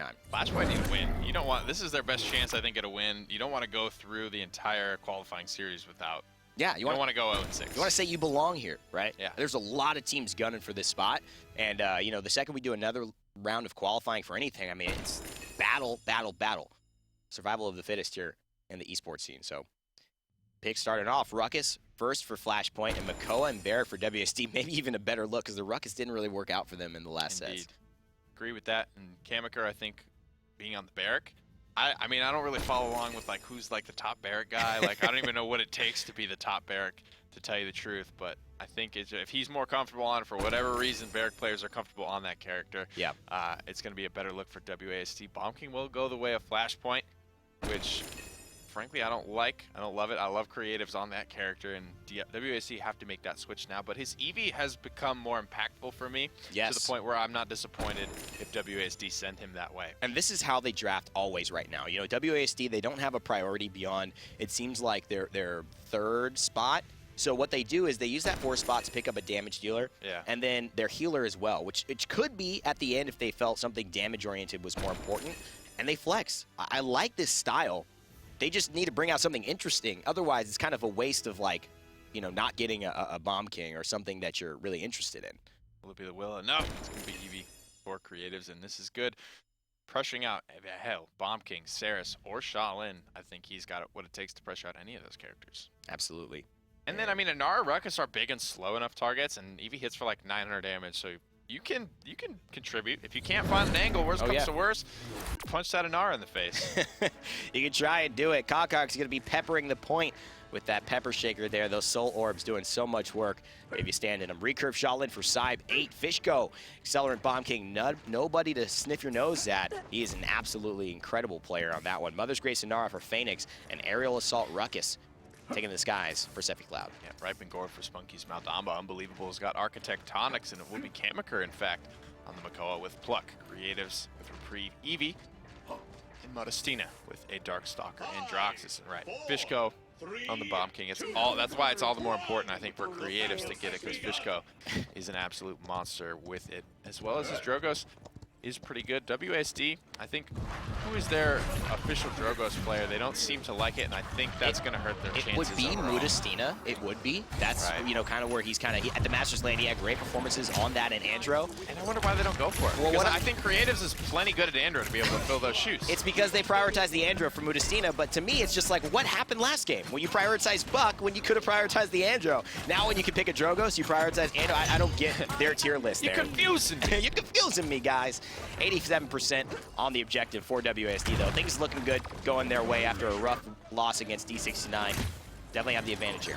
Slowly but surely, nice shot. Cybe takes Creative out of the sky. And Flashpoint focusing on winning the fight as opposed to the objective. WASD, this is the same strategy they were implementing. It's just Flashpoint take longer to win that fight. So instead of 42% on the point, it's now 90. Maldamba with the mastery scan. Oh, gets stunned into the wall. Take that as an end of the conversation. Mudastina, see you later as well. Cybe definitely showing improve. Knocks back. He's going to get around. Gord not going to seal it Solid up. stuff. Spunky definitely chasing him. Look, he's not healing his teammates at all. Cybe's done a great job.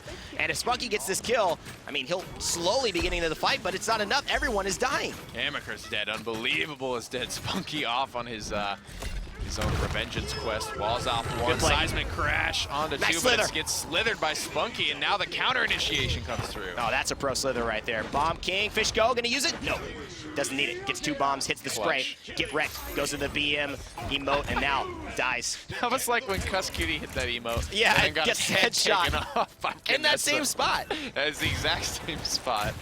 Oh, love it. Bad luck to emote there, I apparently. guess so. You learned your lesson one way or another. 2 minutes on this payload push, and all quiet on both fronts, waiting for respawns right now. Flashpoint, they gave it their all, but they give a couple lives for it. Got to find out an angle plan of attack right now.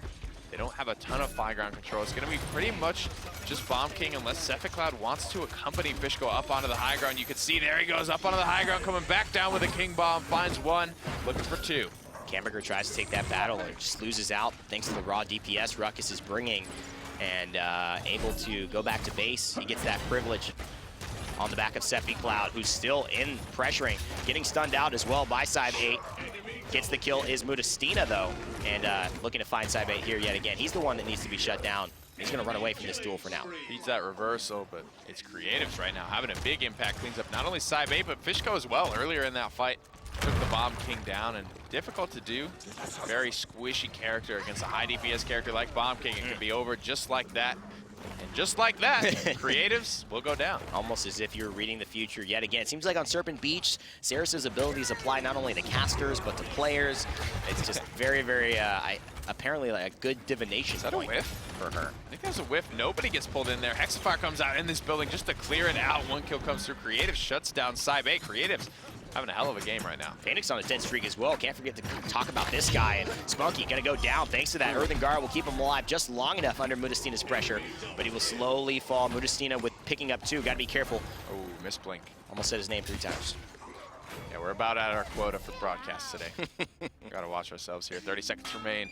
Ultimates all across the board for WASD. Flashpoint used a Convergence and a Hexafire there, and frankly got next to nothing for it. So not a lot gained from them. They spent a lot for it. WASD are looking good for the hold right now. Good record play by Shaolin. Just 2 shots at record 2. Essentially 4 shots or so at record 2 is going to take down a Barrack Shield. 3 shots at record 3 is enough to completely take down a Barrack Shield. So he's going to be using that to his advantage. Mudastina picks up 2 more. And now with the reversal, fires onto Fishko. Looks to hit 1 more shot in the cog. So fast.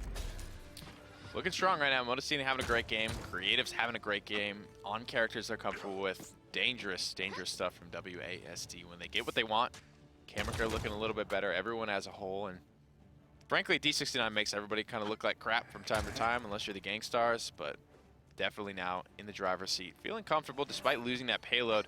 They look like they had the better round overall. They really do. And Seismic Crash available. Seismic, not Seismic, but Shaolin with his ultimate, able to go into the Heat Haze. Still got some credits, can't quite get a tier 2 of something, so he's gonna opt into the Blast Shields.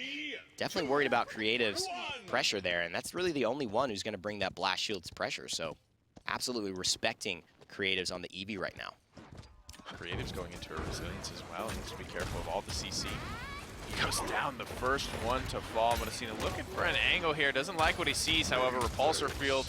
Squad of Flashpoint. There's not great targets for him to get on. And he doesn't have that type of synergy that Ceres would have given him like last time. And oh boy, goes into the Accursed Arm. CC immunity, but too much damage from Fishko. Puts him at low health, and Cybe8 cleans up, ready to follow along his partner in crime, the business Bomb King.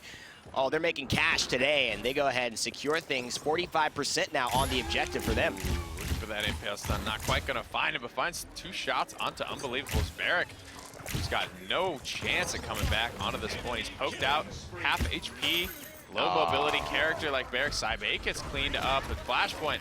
They gained only a couple more seconds to hold this one down. Dome Shield, Convergence, Hexafire all come out of it. That is not a bad Hexafire at all. Definitely gets some damage done. Kamiker falls, and it allows Phoenix to clean up Spunky, so that's a healer and a tank. This is going to give Flashpoint the absolute objective control here. Going to force the ice block. Mudastina may get stunned. No, reversal the damage. Hit it into Cybe. Double kill. Jumps back down. Goes behind a corner. He's done his job for now, and he'll hide away, giving WSD the advantage. 99%. Any sort of window or opportunity given to Flashpoint at this point will result in them getting the payload, so need to be very careful. WSD taking good positioning all around the field. Need to watch out for this Ruckus pushing out on the backside. And Nara just using her tankiness. Creatives getting in on some high priority targets in the backline. Good blink, forcing Saris away from the fight. Can't see quite to the point yet. She's got to get that Restore Soul back up and ready to go. Nara on the objective. Creatives barely out of dodge. Hits a reverse shot, but goes down thanks to Kakai. Just barely missing the ultimate there, but will clean up one. Dashes into the Ruckus Hexafire. Not the Hexafire, just the raw damage of this character. Enough to take down Mudastina. The Gourd with Spunky's dying breath and Flashpoint take the second payload of the game. Excellent stuff from Flashpoint and Sephiroth together, working as just a unit, following up on these kills, reminiscent of Viny on the aerial assault, just picking up the pieces. Such mobility added to Ruckus's inherent base value with the aerial assault legendary. Fishko finds one. Mudastina putting some pressure on him right now, but the fadeaway shots from Cybe and Fishko combined. It is all Flashpoint right now, taking very aggressive positioning. Cephicloud gonna get hooked out up on the high ground here, under some trouble, but all of that mobility, it's really was Ruckus's only weakness. Now it's, how do you stop this guy? Kamiker chasing down Cybe. The Impale Arrow is on point, elects to go away from it, hits one, doesn't find the stun. Looking for more. He's got Heat Haste, gonna back off just a little bit as the Shell Shield allows WASD to pressure freely. There's a Convergence. There's a lot of damage coming through. Planet is here. Mudastina wants to find it, but Cybe escapes with his life still. Ooh, Impale Arrow's not gonna give enough knockback to push Mudastina into the wall. Two arrows will be plenty more than what he needed. And Kamiker heads straight to the backline to clean it up. This is a bloodbath. That is I think, an aggressive play, but to me it's marked not by intentional aggressiveness, it's marked by frustration. Get Cybe out of here. He's impaling people, he's ruining everybody's plans, and so Kamiker says, screw it, I'm shell spinning to his face. I will take him down as the tank, rather than staying by the objective, but it works. And Flashpoint have to group up yet again. Hit a little bit of a wall here. Impale Arrow looking for creatives. It's a tough angle to find. Knockback again, not big enough, but look at the response. Fishko and Cephicloud are here to try and take control of this high ground. Another Impale could come out. Looking for a stun, look for an angle. Need to find a kill. Cephicloud in a bad spot. Pretty aggressive positioning by Shaolin, standing right in the middle of everyone's view of the battle and definitely exposing himself to creatives, which is actually very, very busy here over on the side, trying to battle out against Fishko. Cybe and him controlling the pace so far, but 16 seconds left. They've got to make a move. Some poke damage. Ice Storm's ready to go. WSD don't have a ton of ultimates left in the tank. Has to go into the ice block here just to stay alive. Finding some big damage shots onto Cephicloud here, but can't go toe-to-toe with Ruckus. And not going to want to go toe-to-toe with Ruckus. In fact, so much better to take the moment when it's ready. Oh, sees two! Gets nothing! Wow. Out of the air! Gets taken out Fishko with a bomb of glory. Helps to secure Mudastina. Now it all crumbles to pieces. It's Flashpoint turning this game around. That's really bad One right bomb there. to rule them all. I think one dash would have done Mudastina very good to get in position to follow up immediately instead of relying on just that slow float out. Now Flashpoint with new life have a chance. Double kill already for Cybe. I don't see this going any way, but Flashpoint pushing this through. They lost the Saris, so that will definitely be a detriment, but everyone on WASD is dead. So there's no detriment there. Spray indeed. Flashpoint, take the 2-0 on this round and put it at game point. Insane, just misplay there. There's Like a big Mudastina. audio cue, and Androxus can move But the idea is he's got 3 dashes. You want to use 1 or 2 or maybe 3 of them to get in the perfect position to immediately start firing once that ultimate goes off. You don't want to give everyone the audio cue to get them to look up in the sky to figure out where you are and then reposition accordingly. There were so many low targets. Just 1 shot is all he really needed. 1 good surprise accursed arm blast would have cleaned up 2 easily there. But Flashpoint, with, you know, you got to give them credit for how quickly they snap to the response. That's what I want to even highlight is that, yes, he could have done a lot better on that, but Fishko, right as he needed to. I mean, that shot was about to go off. Fishko hits him with the perfect bomb over the top, no less, and just definitely helps to save his team.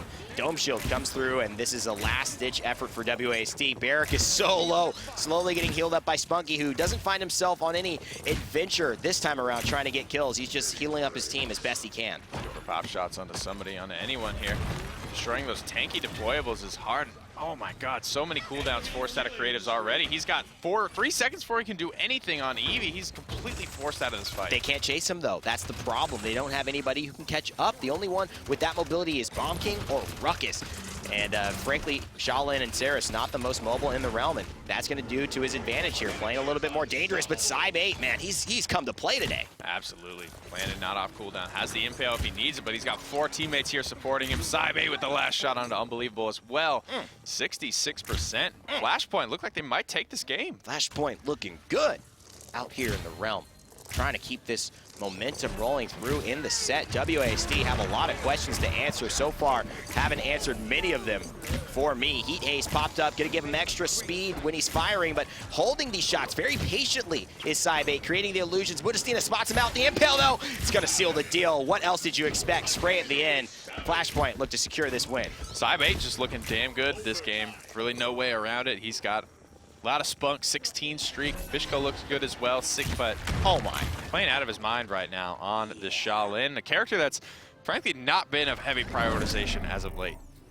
The last, I think, touch Shaolin had was just the reduction in the, I think it was the pre-fire, the post-fire delay for his planet, which is, you know, gives him less DPS on that, essentially.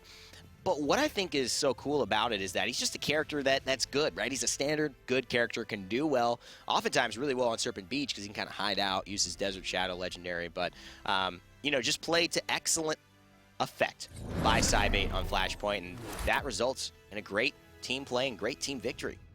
It's really good at just sitting back and shooting tanks as well, and tanks are a big part of this meta right now, and planted one of the best abilities just to put the hurt on him. Get through shields, get through big heavy deployables. We saw just not being afraid to shoot Inara's little thumper field there as well, because she can kind of use that to body block for himself, just contributing overall to more of her innate tankiness. Yeah. 82,000 for Cybe8, 91,000 for Fishko. Way out in front. And actually, if you could click to the loadouts, I'm curious if he got to Record 3 there. He did. So he ended up actually reaching Record 3. Cybe8, you know, very interesting. You often help me with the item highlight videos. For all those watching, it takes just 3 shots, I mentioned this in the cast, for Shaolin to completely eliminate an 8,000 health shield, which is the health of a Fernando shield, of a Barrack shield, and it could essentially change the pacing of a game. So investing in that Record 3 is so critical for him to still have that impact against the shield heavy, obviously Kamaker, and going into Unbelievable as well on WASD. If you guys see anyone playing a champion that you like, feel free to take a screenshot of that loadout, Scott, and you can copy what they've got, as well as there's a function in-game. If you go to your loadout screen, it's a little purple button under the Create Loadout where you can just type in one of your favorite pro players' names, and it will show you all of the loadouts that they have pre-built for that character, and you can just hit a couple buttons and get that for yourself. Hey, I mean, you could even copy, you know, Nick's or mine loadouts. You know, I mean, we're not pro players, but we know a little bit about the game. Speak for myself. At least we know a little bit about the game. It might steer you in the right direction. I'm washed up. So you at least know our names. Hey, man, your career is still on the rise. Trust me, brother. We got another game coming through as well, and this is actually game point for Flashpoint. Yeah. This is set point for Flashpoint, and this is actually a must-win now for WASD. They've lost all day. This is a big one. It's not a good look.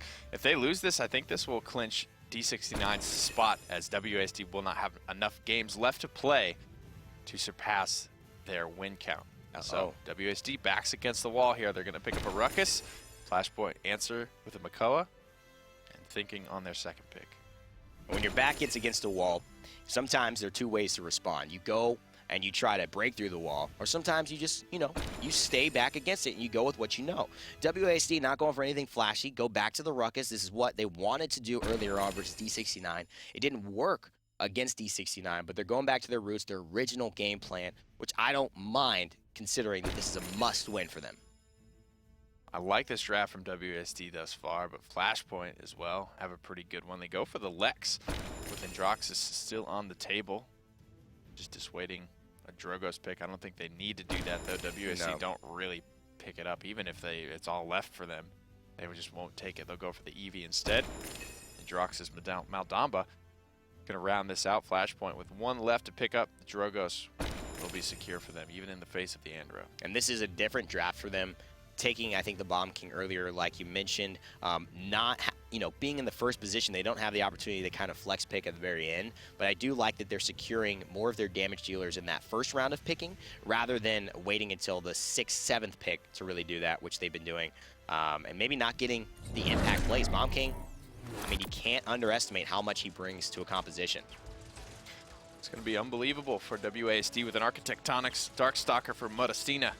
Creatives and Spunky have yet to select their legendaries. Aerial Assault for Kamika's Ruckus, however, we imagine it's going to be Accelerant for Creative's Bomb King and Ripen Gourd for Spunky's Maldamba. Fishko on Combustible Drogos. Cog will be running Mortal Reach Ceres. Banix on Mother's Grace and Nara. Cybate with the Death Hastens legendary for Lex.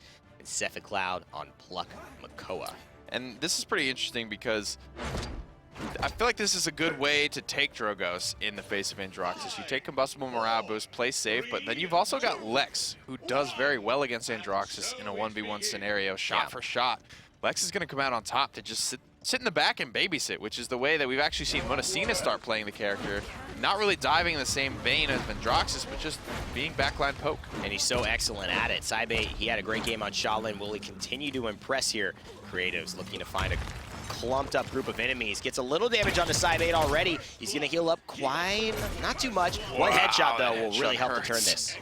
Dear God, that hurts. Puts him at about 40% health. Kamika's already with 2 kills here. Looking for some more. Needs to be careful of that hook. That's the whole reason Cephicloud's sitting on this ledge, trying to throw somebody off into oblivion. It's the only way, really, I see Flashpoint being able to turn this fight around. Aerial Assault Ruckus doesn't really have to worry about that, though. So, I mean, he could jump up and then jump forward again. He's got two dash. Just got to make sure he stays with 2 advanced charges. That's the big key for him playing in that room. Creative's now getting hooked by Cephicloud, who gives up the ledge and actually makes a more impact there, taking down Creatives. Shell Shield comes out, giving a little safe haven here for Cybate.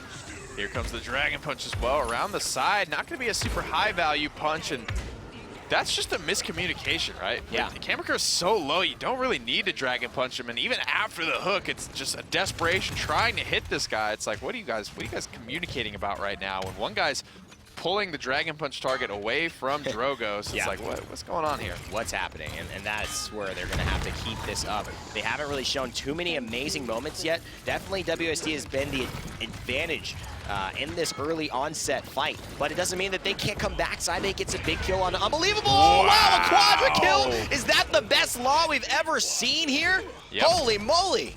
Yep. I mean, that's 1 kill out of perfection. The cute little spray comes out as well.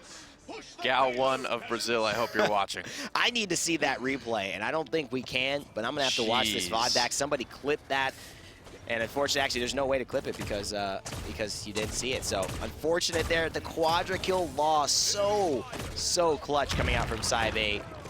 And what an exciting moment for a Lex player as well. Definitely paid off already. And that's pretty much what they needed if they were going to take that fight back. That'll change and win that payload. That'll do, Pig. That'll do. Wow. Yeah, I mean, one singular moment, and that's the benefit of that ult. It sometimes can be such a good tank kill secure. Just get him under 65% and get the kill. But since it executes anyone, I mean, you have the chance to team wipe by pressing 1 button instantly.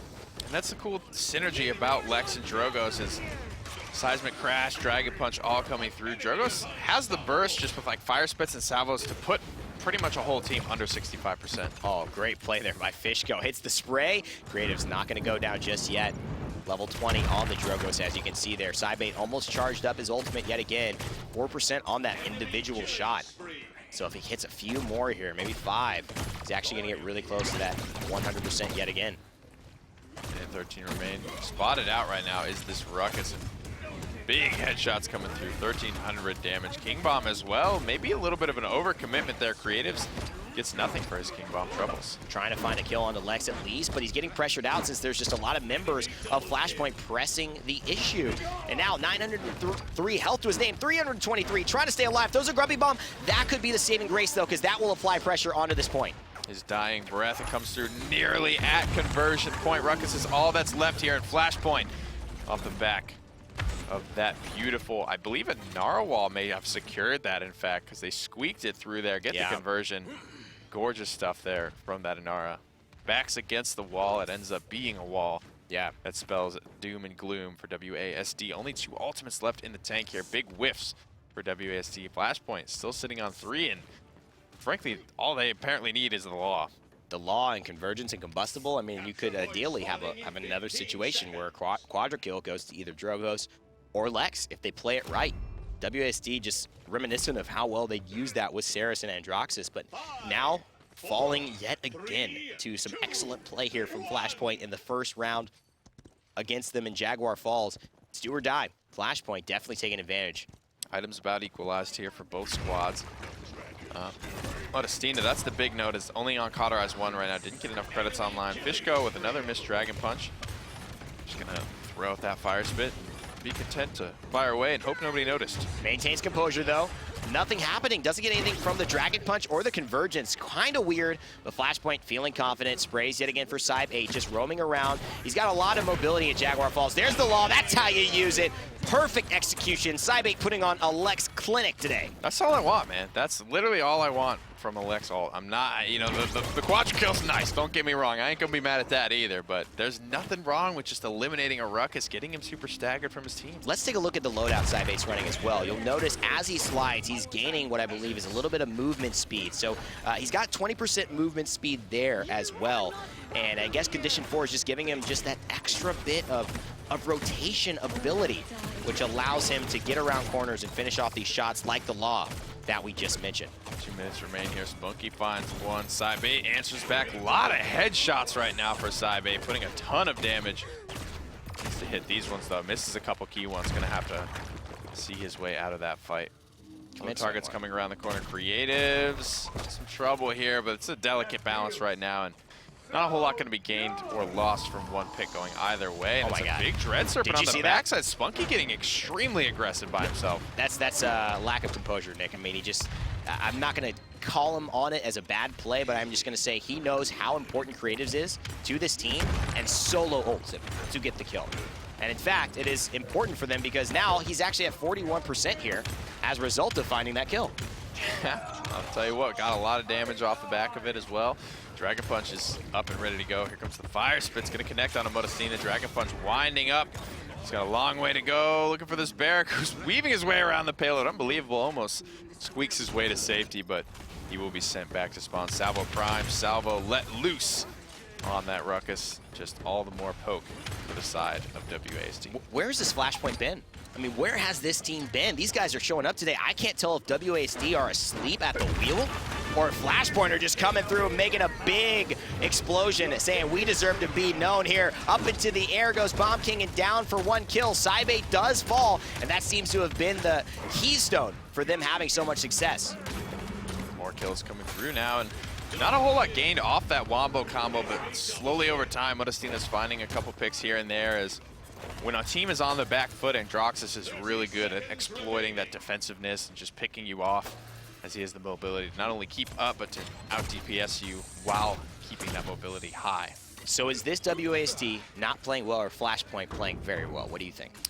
I mean, the Quadra kill and the Law definitely turned things around for them, as well as there's a couple of questionable ultimates not hitting the mark for WASD, so they didn't have a lot to defend with in the previous round, and now it's going to come all down to this as we head into overtime. Oh my God, look at this. Kamiker, you're not going to win. 31 health, he survives!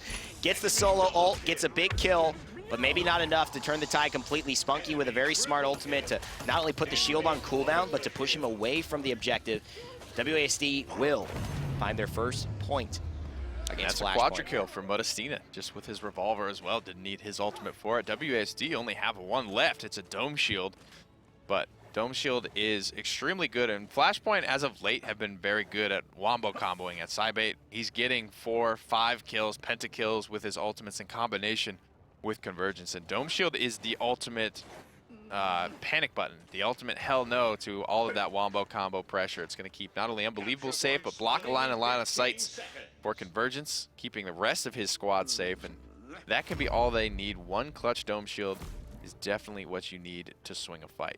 It doesn't take down the shields, unlike Dread Serpent, which does, which is very interesting, but not that you could for a Dome Shield and Barrack anyways. The only way to get that down is to actually use 20,000 shield damage, which could happen for like a Shaolin with Wrecker 3 going into Planet, or you could have Willow with their Scorch Legendary.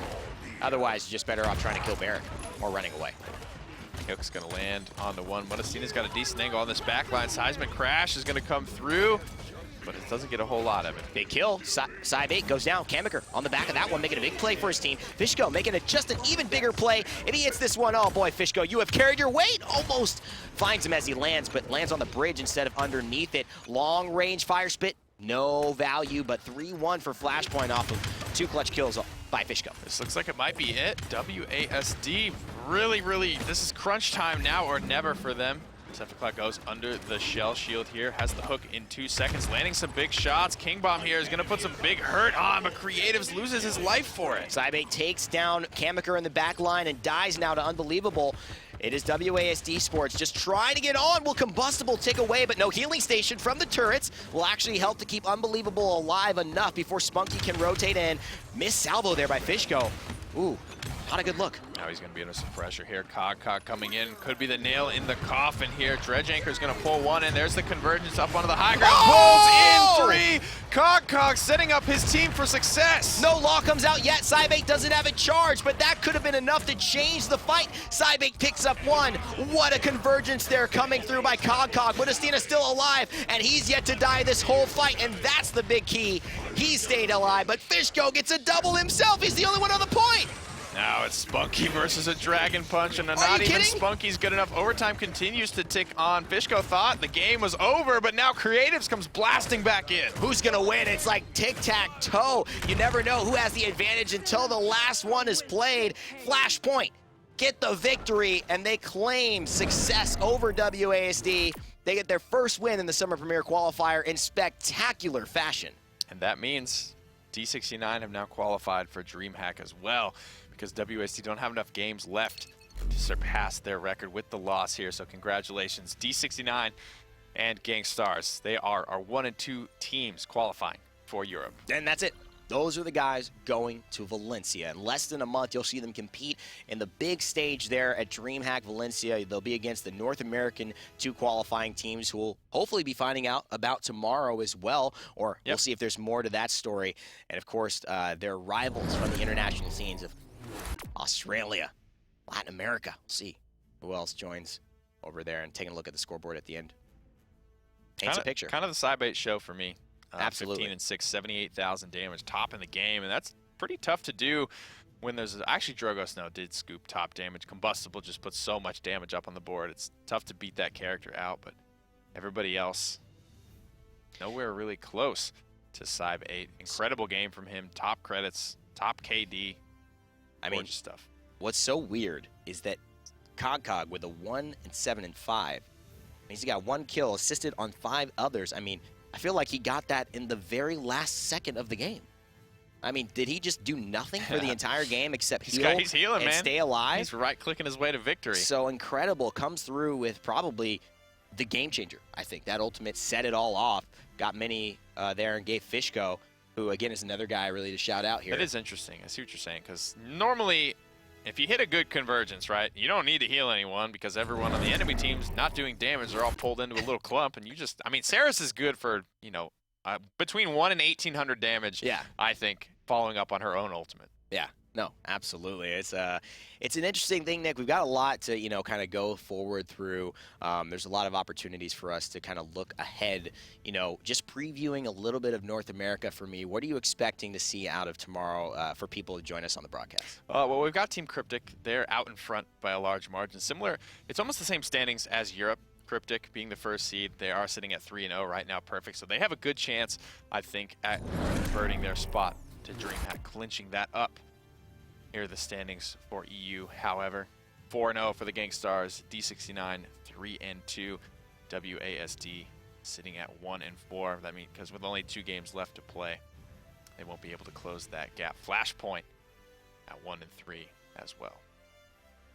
Very exciting stuff here for those of you who have joined us today. Thank you so much. Of course, if you want to join us in another aspect of the realm and not on PC where these players are playing, you could play console. It's for free. Paladins on Xbox One and PS4, also arriving on Xbox One X day one. It'll be free to play, and it will be in native 4K, which means if you got that tight 4K screen, you're looking good, want to impress the lady, you come over, hey, babe, play some Paladins. See me fragging 4K, babe? I got the Xbox One hey, X. Babe, come here. You got to see this thing, and you get all the girls that way. So, or you get all the guys. I don't know what you're looking for, but either way, it gives you something, right? Something to talk God about. Bless. You won't just choke and not have anything to say. Thank you guys so much for watching us. My name is Evan Rayner, or Rain Day again in the community, and this is Nick Keogh, High-Res Pretty here.